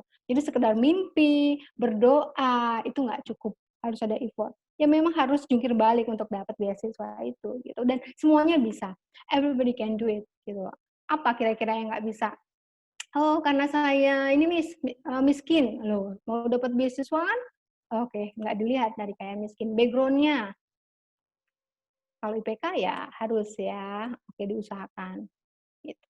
Oke, nah itu. Jadi beasiswa itu kan banyak ya, kesempatan itu sangat banyak. Ada bidik misi, Fulbright, ya Australia Award, PDP, Chevening, oke ini khusus untuk UK.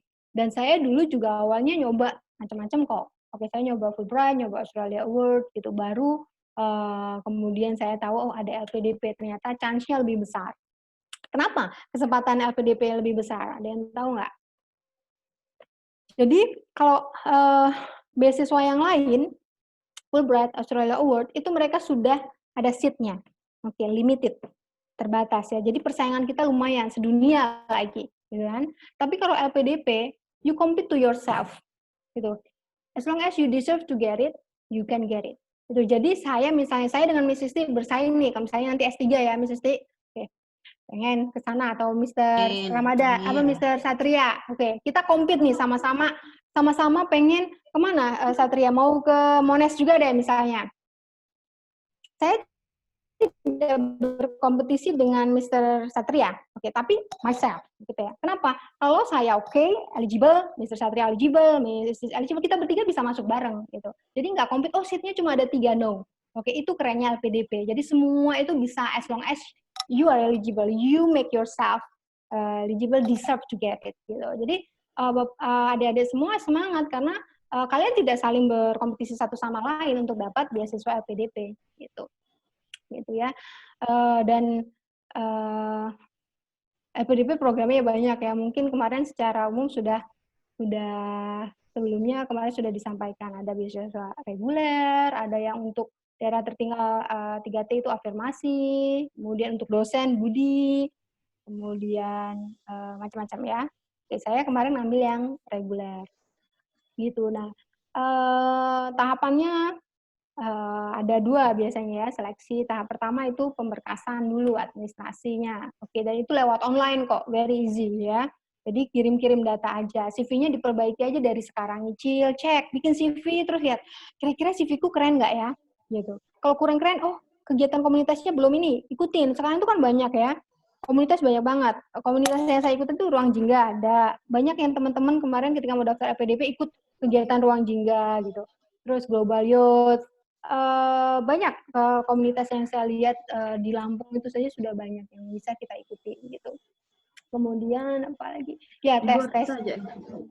Oke. Halo? Ini Oh problem? ya, ya, kasih. Udah, Miss Rani? Maaf ini anak mengganggu. Oh ya. Oke. Waktunya masih cukup? Iya. Oke, mungkin selebihnya kita bisa pakai untuk sesi tanya jawab Oh ya, ya, Miss? ya benar-benar Iya. silakan karena ini for your information ini semua itu ada di webnya ya, jadi bisa Iya. download ini download really bisa cari sebanyak-banyaknya. Closing remark bentar, oke. Jadi, Oh ya, siap. oke, this one. Jadi, you will never reach your dream if you don't dream it. Ini saya sampaikan ke mostly setiap saya ikut seminar gitu. Kalau kalian tidak memimpikannya, ya kalian tidak akan mendapatkan mimpi itu. Very simple example itu adalah kalian tidak pernah bermimpi untuk bisa nyetir nih. Kira-kira bisa nyetir nggak? Ya nggak akan, gitu ya. Nggak Sama akan. dengan ke luar negeri. Kuliah ke luar negeri dulu saya nggak berani sama sekali. Bahwa saya waktu bekerja bareng dengan Miss Isti, lihat dia susah payah jungkir balik cari untuk siap-siap S2, saya cuma yang S1 saja cukup kok, saya mah orangnya apa adanya, bersyukur gitu. Iya ya, tapi terus sambil terinspirasi, oh iya, oh saya bisa loh ternyata, tulis dream itu, gitu. Nah setelah itu, dream it and do sustained effort, gitu ya. Jadi jangan sekedar stuck sampai di mimpi aja, you have to do Iya, action, benar. gitu. Nggak bisa, harus do action, harus yang, oke, saya belajar bahasa Inggris untuk TOEFL atau IELTS-nya harus benar-benar everyday. Saya dulu untuk IELTS aja saya ya ampun jungkir balik malam, tengah malam bangun, pagi-pagi masak. Masak itu bukan dengerin musik, tapi dengerin IELTS ya, pakai YouTube itu dengerin IELTS. Sudah nggak dengerin musik lagi, setiap hari udah nggak dengerin musik, tapi listening IELTS. Kebayang ya, sampai mabuk-mabuk deh. Gitu, tapi ya harus, gitu ya. Oke, itu thank you very much for listening. Sit.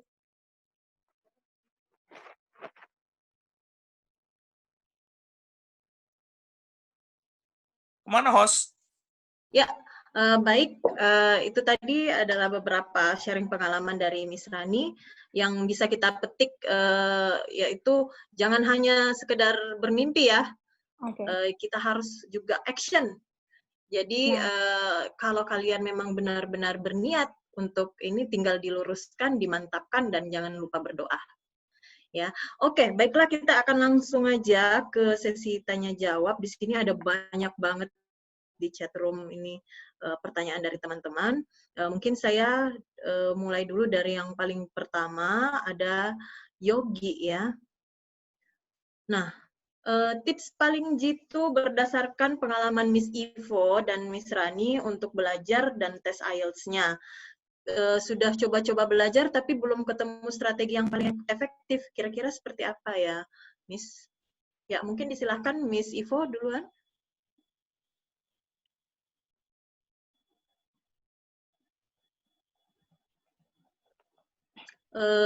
Di unmute, Miss. Maaf.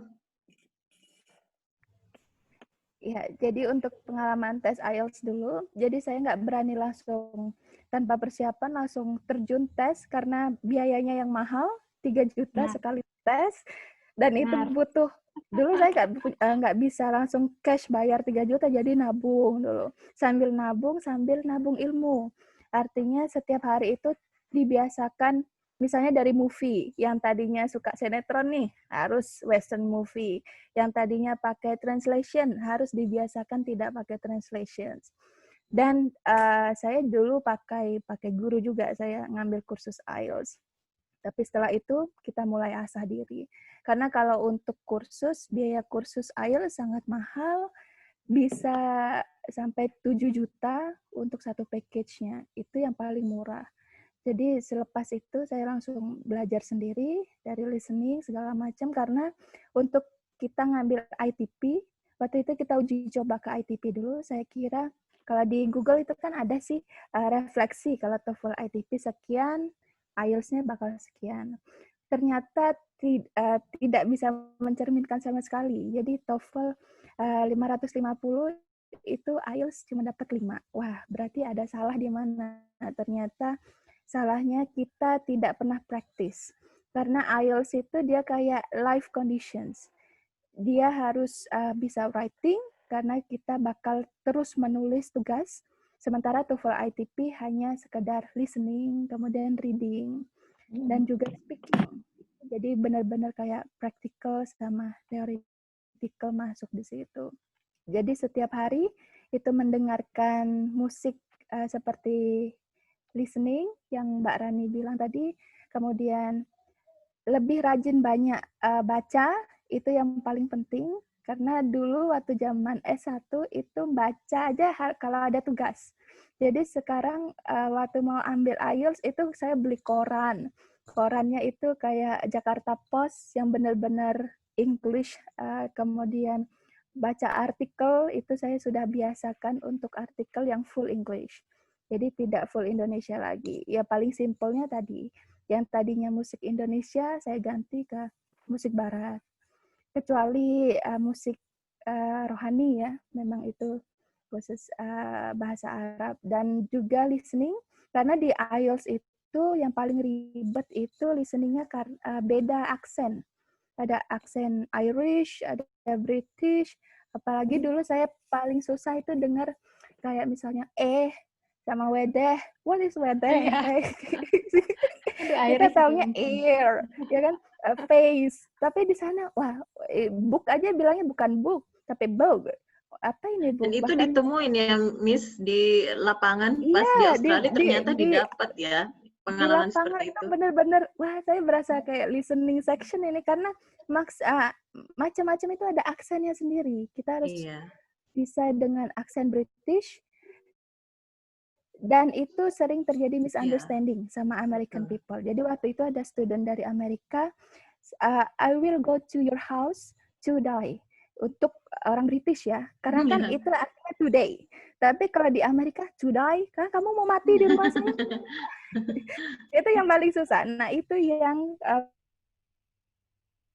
untuk IELTS kita lebih ke aksennya, bicara tentang aksen. To die, Friday. Dulu kan apa nih Friday? Kan karena kalau di IELTS itu harus details. Jadi kita nggak ada pilihan choice-nya, dan itu harus details banget, dan spells-nya pun harus benar. Yang tadinya book, kita harus bisa membedakan book sama books. Kemudian paling susah untuk orang Indonesia itu S di belakang, karena kita kan nggak punya rule S. Kemudian to be-nya juga dari were sama itu hampir mirip, were sama penggunaan fridge dan refrigerator itu masing-masing berbeda. Itu saja sih, Miss. Kalau Miss Rani, Mbak Rani gimana? Ya, silakan Miss Rani. Ya, ya mirip-mirip ya. Jadi memang IELTS itu PR banget. Karena apalagi saya itu bekerja di institusi SMP. Kok saya itu malah masih jadi kepala SD waktu saya daftar. Jadi nggak ngajar kan, kepala sekolah. Sudah kayaknya ilmunya itu sudah lama banget, jarang kepake. So I have to, upgrade ya. Jadi benar-benar memang butuh partner. Saya juga ada guru juga untuk yang ngajarin. Nah, kalau mau self study, saya tadi tipsnya di rumah, saya kalau pagi sambil masak itu sambil dengerinnya listening, misalnya doing something itu listeningnya ya listening IELTS itu nggak apa-apa, dia hanya biar kita familiar. Dan karena banyak sekali di YouTube itu juga tips-tips untuk IELTS ya. Jadi kalau untuk kalau reading saya itu paling senang kalau nggak pagi-pagi banget, tengah malam saya bangun, suami saya sampai takjub ngeliat saya, katanya, ya ampun mama ya, oke malam-malam saya bangun untuk baca reading gitu, karena reading itu sebenarnya mudah kalau yang IELTS daripada TOEFL gitu, kata orang readingnya lebih masuk akal gitu, tapi tetap harus fokus. Nah kalau writing memang sebenarnya tipsnya katanya nggak boleh ngopi tulisan orang, tapi kalau saya suka baca hasil writing yang bandnya udah 7, 8 gitu saya lihat. Kita nggak copy paste sih, tapi get used to ya sebenarnya biar ngebiasain baca. Karena saya rewrite, tulis ulang gitu ya sampai kalau bahasanya mirip-mirip sih nggak apa-apa toh nggak salah juga gitu. Yang penting kan main idenya yang original gitu. Nah, terus kalau speaking, saya dulu biasanya di depan kaca itu suka practice speaking, oke, terus rekam, oke. Kalau punya partner lebih bagus lagi, gitu ya. Jadi, rekam, kemudian minta partner untuk dengarkan speaking kita gimana, gitu. Belajar dengan beberapa topik speaking. Itu ya, mungkin. Ya, mungkin juga ini tambahan buat Yogi, bahwa sebenarnya kita masing-masing mempunyai cara atau strategi yang paling tepat.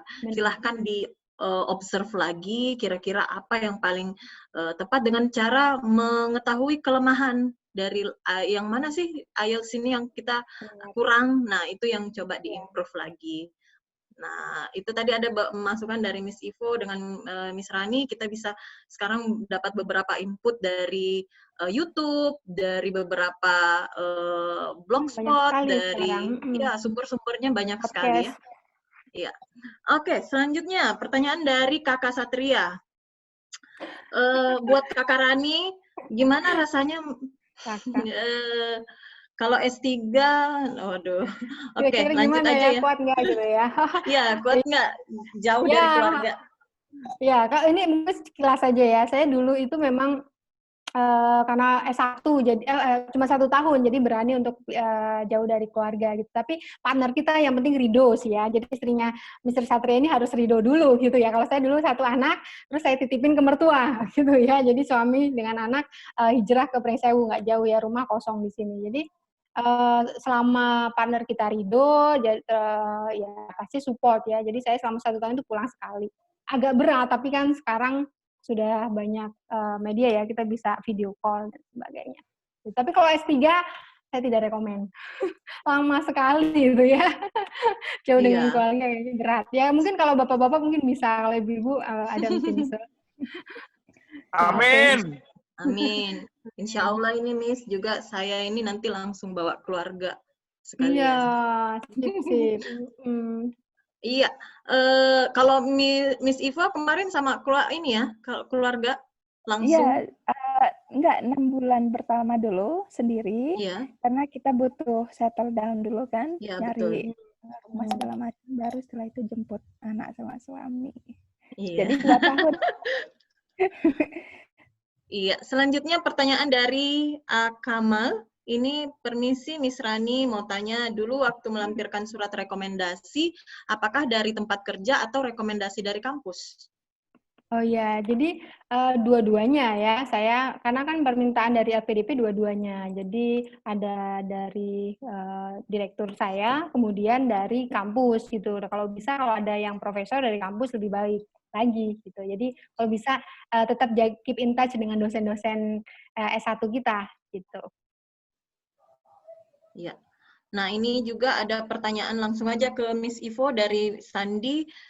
Saya ingin bertanya, apakah publikasi berpengaruh terhadap diterima tidaknya kita di beasiswa LPDP atau Monash University? Nah, apakah harus punya ini, Miss? Publikasi dulu baru kita keterima, atau boleh juga misalnya nggak ada, jadi nyambi sambil kita S2 sambil buat tulisan juga. Gimana, Miss? Iya, kalau untuk S2 itu publikasi nggak urgent banget. Itu bisa sambil disusul. Kecuali kalau S3 ya, atau S2-nya by research. Kalau saya kan coursework, artinya coursework itu masih ada kegiatan kelas. Tapi kalau research itu benar-benar full dengan research. Dan kalau research itu harus publikasi. Tapi kalau coursework nggak perlu. Seperti itu ya, Miss. Kalau dari LPDP-nya mungkin kalau program S2 belum ya, Miss ya? Kalau integrated baru ya mungkin memerlukan ini. Iya. Atau bagaimana? Seperti apa, Miss Rani? Ada Miss Ivo? Iya, dulu saya nggak butuh sih, Miss. Iya. Iya, tidak masuk ke dalam requirement kok. Aturan baru belum ada juga ya, Miss ya? Mbak Rani? Yang kalau doktoral baru wajib. Ya, selanjutnya masih sama Kamal ini pengalaman Miss Ivo waktu screening jurusan, apakah memakai aplikasi atau screening manual? Manual dari Google. Jadi kita cari per kampus, kemudian kita catat, terus kita searching lagi. Semuanya serba Google itulah teman saya waktu Iya. itu. Karena Sebenarnya kita, kalau iya betul Miss. ya, kalau kita, waktu itu saya pernah minta bantuan IDP, tapi hanya sekedar untuk launch aplikasi aja. Tapi kalau untuk history kampus, karena kan kita harus tahu nih background kampus kita seperti Betul, apa, betul. itu semua dari Google semua. Kalau Miss Rani gimana Miss? Oh iya, ya sama. Jadi selain itu sih saya memang nanya-nanya ke para alumni ya yang sudah terima beasiswa. Jadi saya tanya-tanya. Terus kemarin itu kebetulan, kalau sekarang kan ada Pak Bambang ya, dosen Iya. yang sana gitu. Kalau pas zaman saya itu ada, dia juga dari Unila sih ya, saya tanya, saya minta foto kampusnya bahkan, kampusnya keren nggak sih, cakep nggak? Oh ya, gitu. Oke. Cuma alasan saya memang, kalau Miss Ivo kan detail ya, oke cari sampai course-nya Rankingnya. seperti apa, rankingnya gitu. Iya, Kalau iya, saya iya. udah yang IELTS-nya apa adanya cuma 6,5 gitu kan. Jadi saya ya pokoknya yang di Inggris deh gitu. Dan saya memang pengennya di sana, terus kampusnya oke nggak apa-apa, yang penting Atisol gitu. Jadi Iya. optionnya itu kadang-kadang tergantung ya. Kalau memang kita eligible, artinya kita memang IELTS-nya tadi punya 7, 7,5, itu bisa milih suka-suka. Oke, milih di mana gitu. Tapi kalau yang kemampuannya saya paham, ya 6,5 aja itu udah jungkir balik gitu nyarinya. Susah, oke ya sudah saya cari kampus yang kira-kira cukup bisa gitu. Tapi insya Allah Iya. kalau sudah masuk ke list LPDP ya, good. Oh ini gimana Miss? LPDP dulu baru dapat kampusnya. Kalau Miss Rani Oh ya, gimana? saat dulu saya terima beasiswa dulu. Oke, Oh jadi saya gitu. daftar beasiswa, belum punya LOE baru bisa. Kalau Nggak Miss apa-apa. Ivo?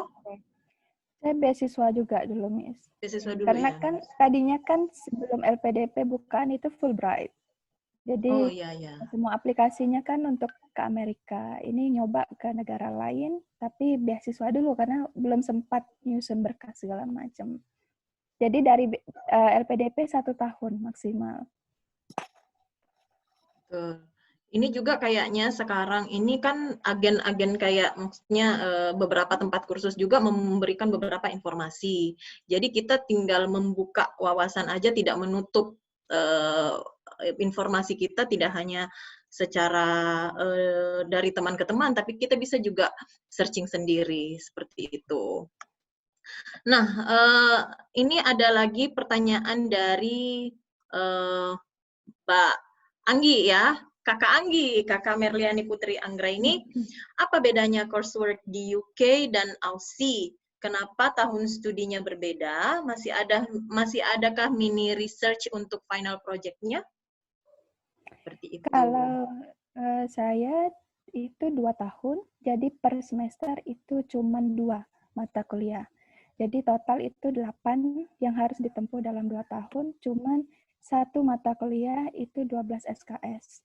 Yang artinya dalam 1 mata kuliah itu bebannya itu sudah sampai 4 mata kuliah di Indonesia. Itu lebih berat untuk beban SKS-nya. Jadi penilaiannya pun dapat 80 itu butuh jungkir balik untuk penilaian. Dan untuk mini research, karena kita coursework, waktu itu ada pilihan. Jadi mini research itu bobotnya 24 SKS. Sementara itu hanya fokus dengan 1 research kita. Tapi waktu itu saya nggak ngambil mini research karena saya pikir saya mau ngambil mata kuliah yang lain. Mumpung bagus nih, mumpung di Aussie, itu bisa digantikan dengan 2 mata kuliah. Atau itu masuk dalam elective study. Jadi waktu itu karena di Indonesia SLA sama bilingualism itu nggak ada, jadi itu kesempatan untuk ngambil. Tapi kalau saya ngambil mini research, saya hanya fokus satu mini research tanpa ada pengetahuan lainnya. Itu tergantung pilihan sih semuanya. Jadi ada full coursework, ada juga mini research-nya. Sampai sekarang masih mini research juga. Iya. Ya, gimana kalau Miss Rani di UK Iya. seperti apa sih ininya Iya, gambarannya? sama, tapi memang way simpler ya. Jadi kami itu kredit accumulation-nya itu 120 itu 60 ya. Kita hitungnya 20 per mata kuliah gitu. Jadi saya bilang tadi mata kuliahnya cuma ada 6 modul atau 7 maksimal dengan tambahan. Jadi kebayang ya satu semester itu cuma ya kuliah itu Iya. lebih sedikit. Memang kalau di UK kayaknya terkenal jauh lebih simpel ya, Miss Ivo ya. Iya. Satu tahun selesai gitu. Kemudian kita ada disertasi nyebutnya. Nah itu mini research juga. Jadi saya waktu itu ngambil researchnya malah ke Indonesia ya, ngambilnya sengaja biar dapat sekaligus tiket pulang gratis. Oh, jadi Gitu. sempat balik ya Miss Rani? Ya, Terus sempat balik. balik. Saya ngambil datanya di Indonesia gitu. Jadi tapi sekarang sudah nggak bisa. Kalau S2 itu ya Miss Ivo ya yang terbaru S2 nggak bisa ngambil riset di Indonesia gitu. Jadi Ya, tapi memang sebaiknya ngambil di sana lebih mantap. betul. Nah, ini saya ada pertanyaan juga ini buat Miss Ivo kemarin. Tadi itu kan sempat menceritakan tentang bagaimana striknya penilaian orang di luar negeri terhadap pembelajaran kita di Indonesia. Bagaimana kalau seandainya kita sebagai student di sana ternyata tidak dapat sesuai dengan standar penilaian mereka? Apakah kita harus mengambil mata kuliah ulang, ataukah ada beberapa proyek yang diberikan oleh dosen sehingga bisa menutupi, atau seperti apa? Gimana, Miss Ivo? Ya, jadi pengalaman di sana mereka tidak ada sistem remedial, Miss. Semua itu berdasarkan ya on the strike itu. Jadi kalau misalnya waktu mid kita cuma dapat 70, untuk mendongkrak dapat nilai A itu harus ditotalkan di final exam atau final assignment. Karena kalau sudah gagal itu ya sudah nggak ada apa ya kesempatan kedua, dan itu harus retake lagi kalau mau IPK-nya bagus. Cuman masalahnya kita benturan dengan beasiswa. Kalau beasiswanya sampai nggak lulus dalam 2 tahun itu lebih bahaya gitu. Jadi waktu itu kita dihadapkan dengan budaya yang berbeda dari Indo, dan keduanya kita punya pressure nih, punya tekanan dari beasiswa. Kamu harus lulus 2 tahun. Kalau nggak lulus, ada sanksinya segala macam. Jadi itu yang bikin motivasi. Makanya kita tugas di sana cuma 4. Jadi tugas harian itu cuma reading artikel, kemudian diskusikan bareng, kamu sudah apa nih? Karena di sana dosen itu tidak menjelaskan materi secara detail. Jadi kalau kita nggak baca jurnal yang beliau kasih, itu bakal keteteran. Itu bedanya. Karena ketika kita diskusi kelompok di ruang kelas dan kita nggak dong, teman-teman yang lain itu nggak bakal mikir bantu untuk nolong kita, ini artinya ini loh ini. Karena sudah berpacu dengan time dosen yang merasa kita semua sudah baca. Jadi dulu pernah di awal-awal saya kayak culture shock, nggak apa-apa lah nggak baca, jadi skip lah bacaan dari dosen. Pas masuk benar-benar ngeblank, ini ngomong apa dosen ini. Jadi benar-benar harus dibaca, reading jurnal, karena itu bakal dibahas.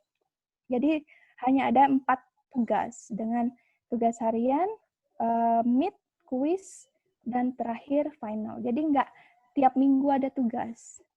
Nggak kayak di Indonesia, waktu sistem saya di S1 kan setiap minggu kita ada tugas. Di sana nggak, di sana lebih simpel, cuman bobotnya lebih berat. Jadi tugas itu kalau saya bilang bisa kayak mini tesis lah di sewaktu saya di S1. Itu bobot tugasnya seperti itu. Jadi untuk misalnya kita bikin paper, tugas mid, itu artikel sekian, itu sources-nya minimal harus 5 atau 10 untuk taruh di situ. Dan kalau kita copy paste atau kita salah interpretasi, misalnya menurut Miss Rani, UK adalah negara yang paling indah. Dosen itu tahu, Miss. Saya nggak pernah loh baca ini dari artikel Rani. Jadi dia kayak wow, kita nggak bisa. Dan benar-benar harus, mana tulisan Rani yang keberapa? Dia benar-benar kayak ngelotok luar dalam untuk masalah itu. Jadi itu yang susahnya. Mereka sangat detail. Jadi nggak ada remedi. Jadi benar-benar kalau mau IPK bagus harus retake lagi gitu. Iya. Nah, gimana kalau Miss Rani, tantangan terberatnya secara akademis di UK? Ya, selain culture shock ya. Iya, ya memang sama ya, kita tuh harus banyak baca dan latihan menulis ya. Jadi kalau untuk proses PBM-nya sebenarnya saya ngerasa beruntung kalau kita ngambilnya education gitu, dosennya itu otomatis mereka akan adjust ya, oke. Cara mengajarnya, cara menyampaikannya sebagai dosen atau guru itu tak seperti guru yang artinya step by step-nya itu easy to follow. Beda dengan teman saya yang kalau ngambil jurusan di luar education. Jadi misalnya apa hukum ya, apalagi ekonomi itu bahasa Inggris dosennya itu benar-benar yang misalnya native itu ya menjelaskan pokoknya itu resiko lo kalau nggak ngerti gitu kan. Oke, tapi kalau dosen itu secara psikologi di pendidikan, secara psikologi kita kan dosennya sudah tahu kamu akan menjadi guru dan menjadi guru itu contohnya ngajar itu begini loh. Oke, jadi secara mau nggak mau saya merasa bersyukur sih, dosen saya itu benar-benar yang ngasih contoh kalau kamu jadi dosen harus jelasinnya seperti ini step by step, jangan terlalu cepat ngomong misalnya intonasi gitu. Itu. Nah, jadi tantangannya sendiri kalau bahasa nggak ada masalah insya Allah. And then kalau tugas ya tadi email kan, oke ini yang reading list-nya yang harus dibaca, artikel yang harus dibaca before the class gitu. Terus essay ya, menulis ya. Kita kan menulis itu problem terberat ya kalau Indonesia itu terkenal gitu ya. Oke, jadi itu harus banyak latihan gitu. Walaupun kalau LPDP kita disediakan dana tambahan. Ini sekarang masih ya, meskipun ya boleh pakai proofreader gitu. Jadi boleh dibantu by provider.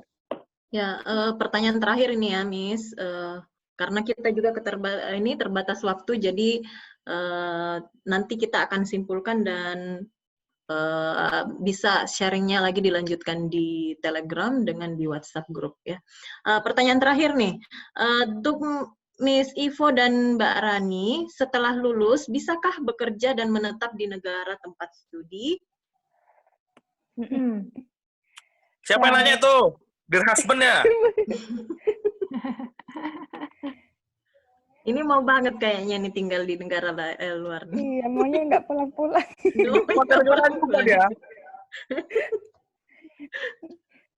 Tapi Sepertinya ini ya, Miss ya. LPDP kan punya perjanjian ya, setelah kuliah itu harus mengabdi. Gimana, Miss Rani? Iya, benar. Iya. Jadi tadi kan visi dari LPDP sendiri kan mengabdi untuk bangsa ya. Jadi memang kita diminta untuk kalau ini ya pulang ke negara dulu gitu ya. Jadi kalau mau kesempatan bekerja boleh. Jadi kalau di UK sendiri saya sempat kan tadi kerja, kalau yang pertama saya volunteer ya. Volunteer itu kan ya suaralah. Terus sempat sambil nunggu mau wisuda. Oke, tadinya saya mau ikut wisudanya. Saya sudah sempat daftar untuk cari pekerjaan ya seperti teman-teman saya. Mungkin sekedar bekerja di KFC, ada teman saya yang bekerja seperti itu, ya tidak apa-apa kan, itu sebenarnya dia yang ingin practice speaking. Saya waktu itu sempat yang ingin mau sih ngesis di sekolah gitu ya, saya visit ke sekolah gitu, nggak usah dibayar, nggak apa-apa gitu. Oke, tapi sayangnya kemudian saya tidak jadi karena saya harus pulang, saya skip untuk wisuda gitu ya, family biasa gitu. Jadi kalau mau kesempatan bekerja saat kalau kayak di Inggris kan kami waktunya banyak ya tadi, bisa setengah harinya itu bekerja, kita ada ketentuannya hanya sekian jam, itu nggak apa-apa. Dan lumayan itu ya, karena kadang-kadang bekerja part time saja seperti teman saya itu bisa mendapatkan dapat gajinya itu sama dengan separuh dari beasiswa kita. Ya, jadi lumayan gitu ya savingnya. Gitu. Apalagi kalau yang masih single, masih muda itu bisa daripada do nothing. Kalau Miss Ivo kayaknya sama keluarga ini Mr. Budi kerja ya di sana. Nah iya, kalau yang bawa keluarga itu seru, suami bisa. Kalau suami kerja, mumpung ya daripada nganggur juga kan. Kalau saya dulu pernah sempat kerja juga di Monash sebagai translator untuk novel-novel kayak bahasa Indonesia, kemudian di dokumen-dokumen Indonesia. Tapi dari pihak LPDP sih tidak melarang, cuman jangan sampai mata kuliahnya keteteran. Jadi kalau sudah keteteran ya sudah, mending kita stop. Jadi pasangan yang kerja. Jadi itu sih. Jadi di sana tuh kerja cari pengalaman karena nggak bisa untuk fokus cari uang. Karena kan kita daripada kita bayar denda ke LPDP kan misalnya nggak bisa lulus 2 tahun, lebih baik kita skip lah untuk itu. Cuman kalau untuk menetap, saya rasa kayak ada beberapa yang bisa menetap di Aussie karena dia ikut suami. Jadi menikah, terus suaminya bertugas di luar negeri, jadi mereka masih bisa sih menetap. Cuman kalau untuk kerja kayaknya belum boleh deh. Misalnya kita dapat tawaran, kayak saya dulu, kalau di Aussie itu kan sistem kerja masih kayak nepotisme, Miss. Jadi harus berdasarkan dari orang ke orang, karena orang itu nanti tanggung jawab kalau merekrut karyawan baru, dia tidak mumpuni, itu bakal didenda. Jadi waktu itu ada tawaran, cuman dari pihak LPDP nggak boleh, kamu harus bekerja di Indonesia, pulanglah istilahnya. Jadi mengabdi seperti itu. Oke, nah kita udah di jam 5:39 ya, udah seharusnya closing. Nah, untuk kedua speaker hebat kita ini, narasumber kita, mungkin minta kalimat pamungkas untuk membakar semangat adik-adik nih untuk mendaftar beasiswa. Mungkin dimulai dari Miss Ivo dulu.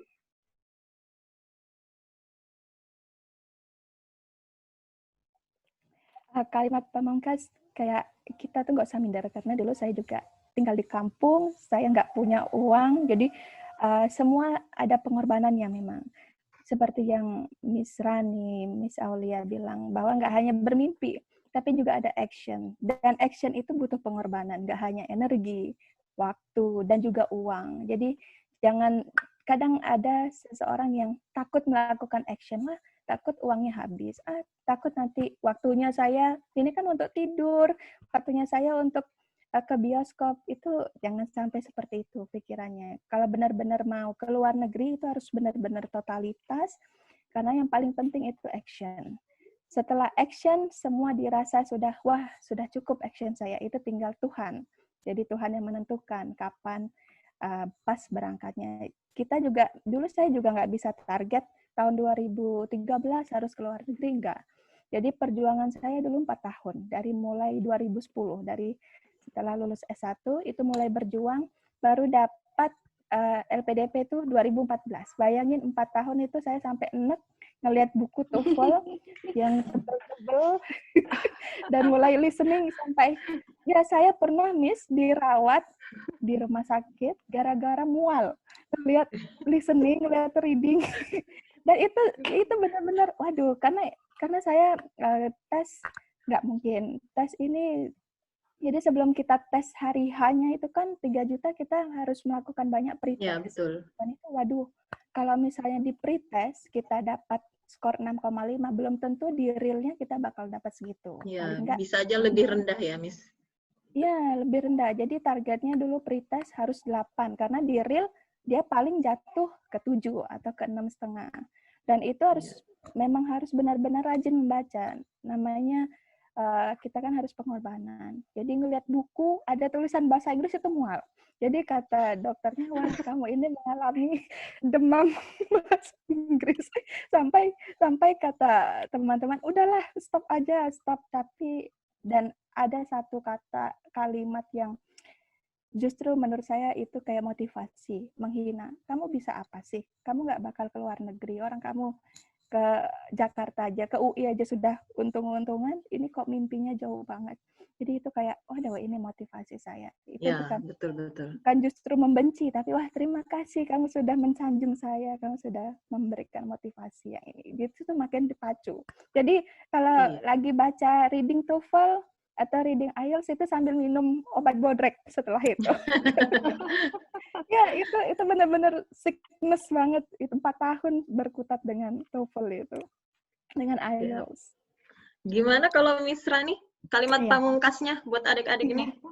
Tadi udah sebenarnya closing remark-nya, jadi saya ulang aja. Oke, saya ulang aja. Jadi memang sustained effort ya.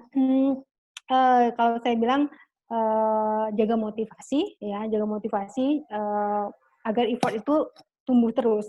Jaga motivasi itu salah satunya adalah jaga agar berada di lingkungan yang nggak toksik. Ya, teman-teman toksik itu Wah, hati-hati juga ya. betul-betul. Kenapa? Iya, ada yang misal ngapain sih susah-susah kuliah negeri gitu ya. Dulu Miss Sisti mungkin deket saya juga ngerasa saya toksik ya.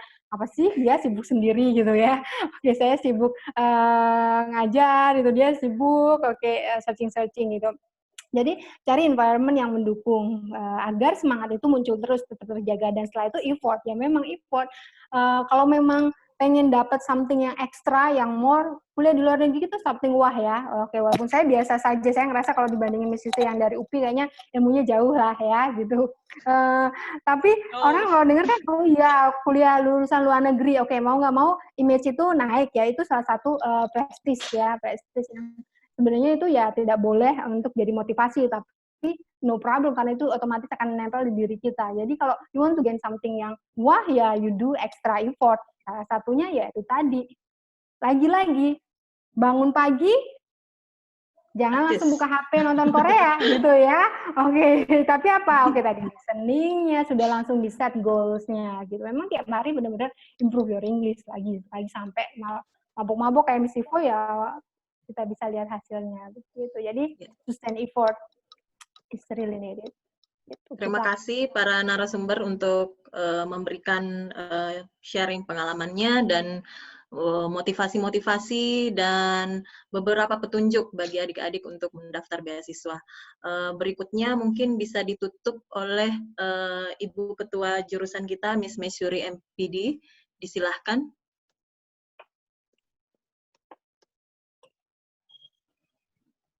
Oke. Ya, menarik sekali ya. Sharing kita hari ini luar biasa. Bahkan ini kayaknya masih ada yang request untuk dilanjut nih, mumpung belum azan ya.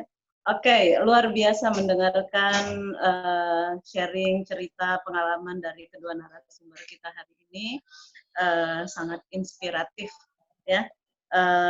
Banyak sekali catatan-catatan penting bagi para peserta ya yang mendengarkan sharing hari ini. Jadi kita tadi dibilang bermimpi, ayo bermimpi ya, bermimpi dan berjuang mewujudkan mimpi kita. Nah, ya, dan tentunya banyak sekali usaha-usaha effort yang memang harus diupayakan bagi para peserta untuk mendapatkan beasiswa atau untuk melanjutkan sekolah nantinya. Thank you so much untuk Miss Ivo dan Miss Rani untuk sharingnya hari ini. Mudah-mudahan berkah ya untuk ilmunya untuk kedua narasumber kita dan menjadi motivasi yang sangat luar biasa untuk para peserta. Sekali lagi terima kasih untuk sharingnya. Ditunggu juga ada sesi-sesi lain untuk bisa silaturahmi dengan keluarga besar PPI Win Raden Intan Lampung. Thank you. Kembali ke Miss Aulia. Terima kasih Miss Maisuri atas closing remarks-nya. Jadi adik-adik jangan stop sampai di sini aja ya. Silahkan, kita mau tunggu action-nya, kita mau tunggu kabar baiknya, dan mari kita tutup seminar ini dengan mengucapkan hamdalah. Alhamdulillahirrahmanirrahim. Dadah, bye-bye. Kalian bisa di Telegram ya. Jangan lupa sebelum leave, download dulu sertifikatnya, ada di chat box. Ya, ada di chat box Telegram. di situ ada linknya, silahkan diklik aja untuk mendapatkan sertifikat peserta. Tapi jangan cuma sertifikatnya yang dicari aja ya, ilmunya ya. Ya, itu yang paling penting. Terima kasih Miss Ivo dan Miss Rani Thank you. telah meluangkan waktunya untuk kami. Ya, thank you. Senang bersilaturahmi dengan semua. Suatu Ya, kehormatan. Waalaikumsalam warahmatullahi wabarakatuh. Annyeong. Oke, sudah bisa ya, Liv. Ya, Ya, silakan. silakan. Ya, izin pamit ya, Miss. Terima kasih Ya. semua. Terima kasih. Seharusnya ada musiknya ini ya. Gitu. Ayo Rebun.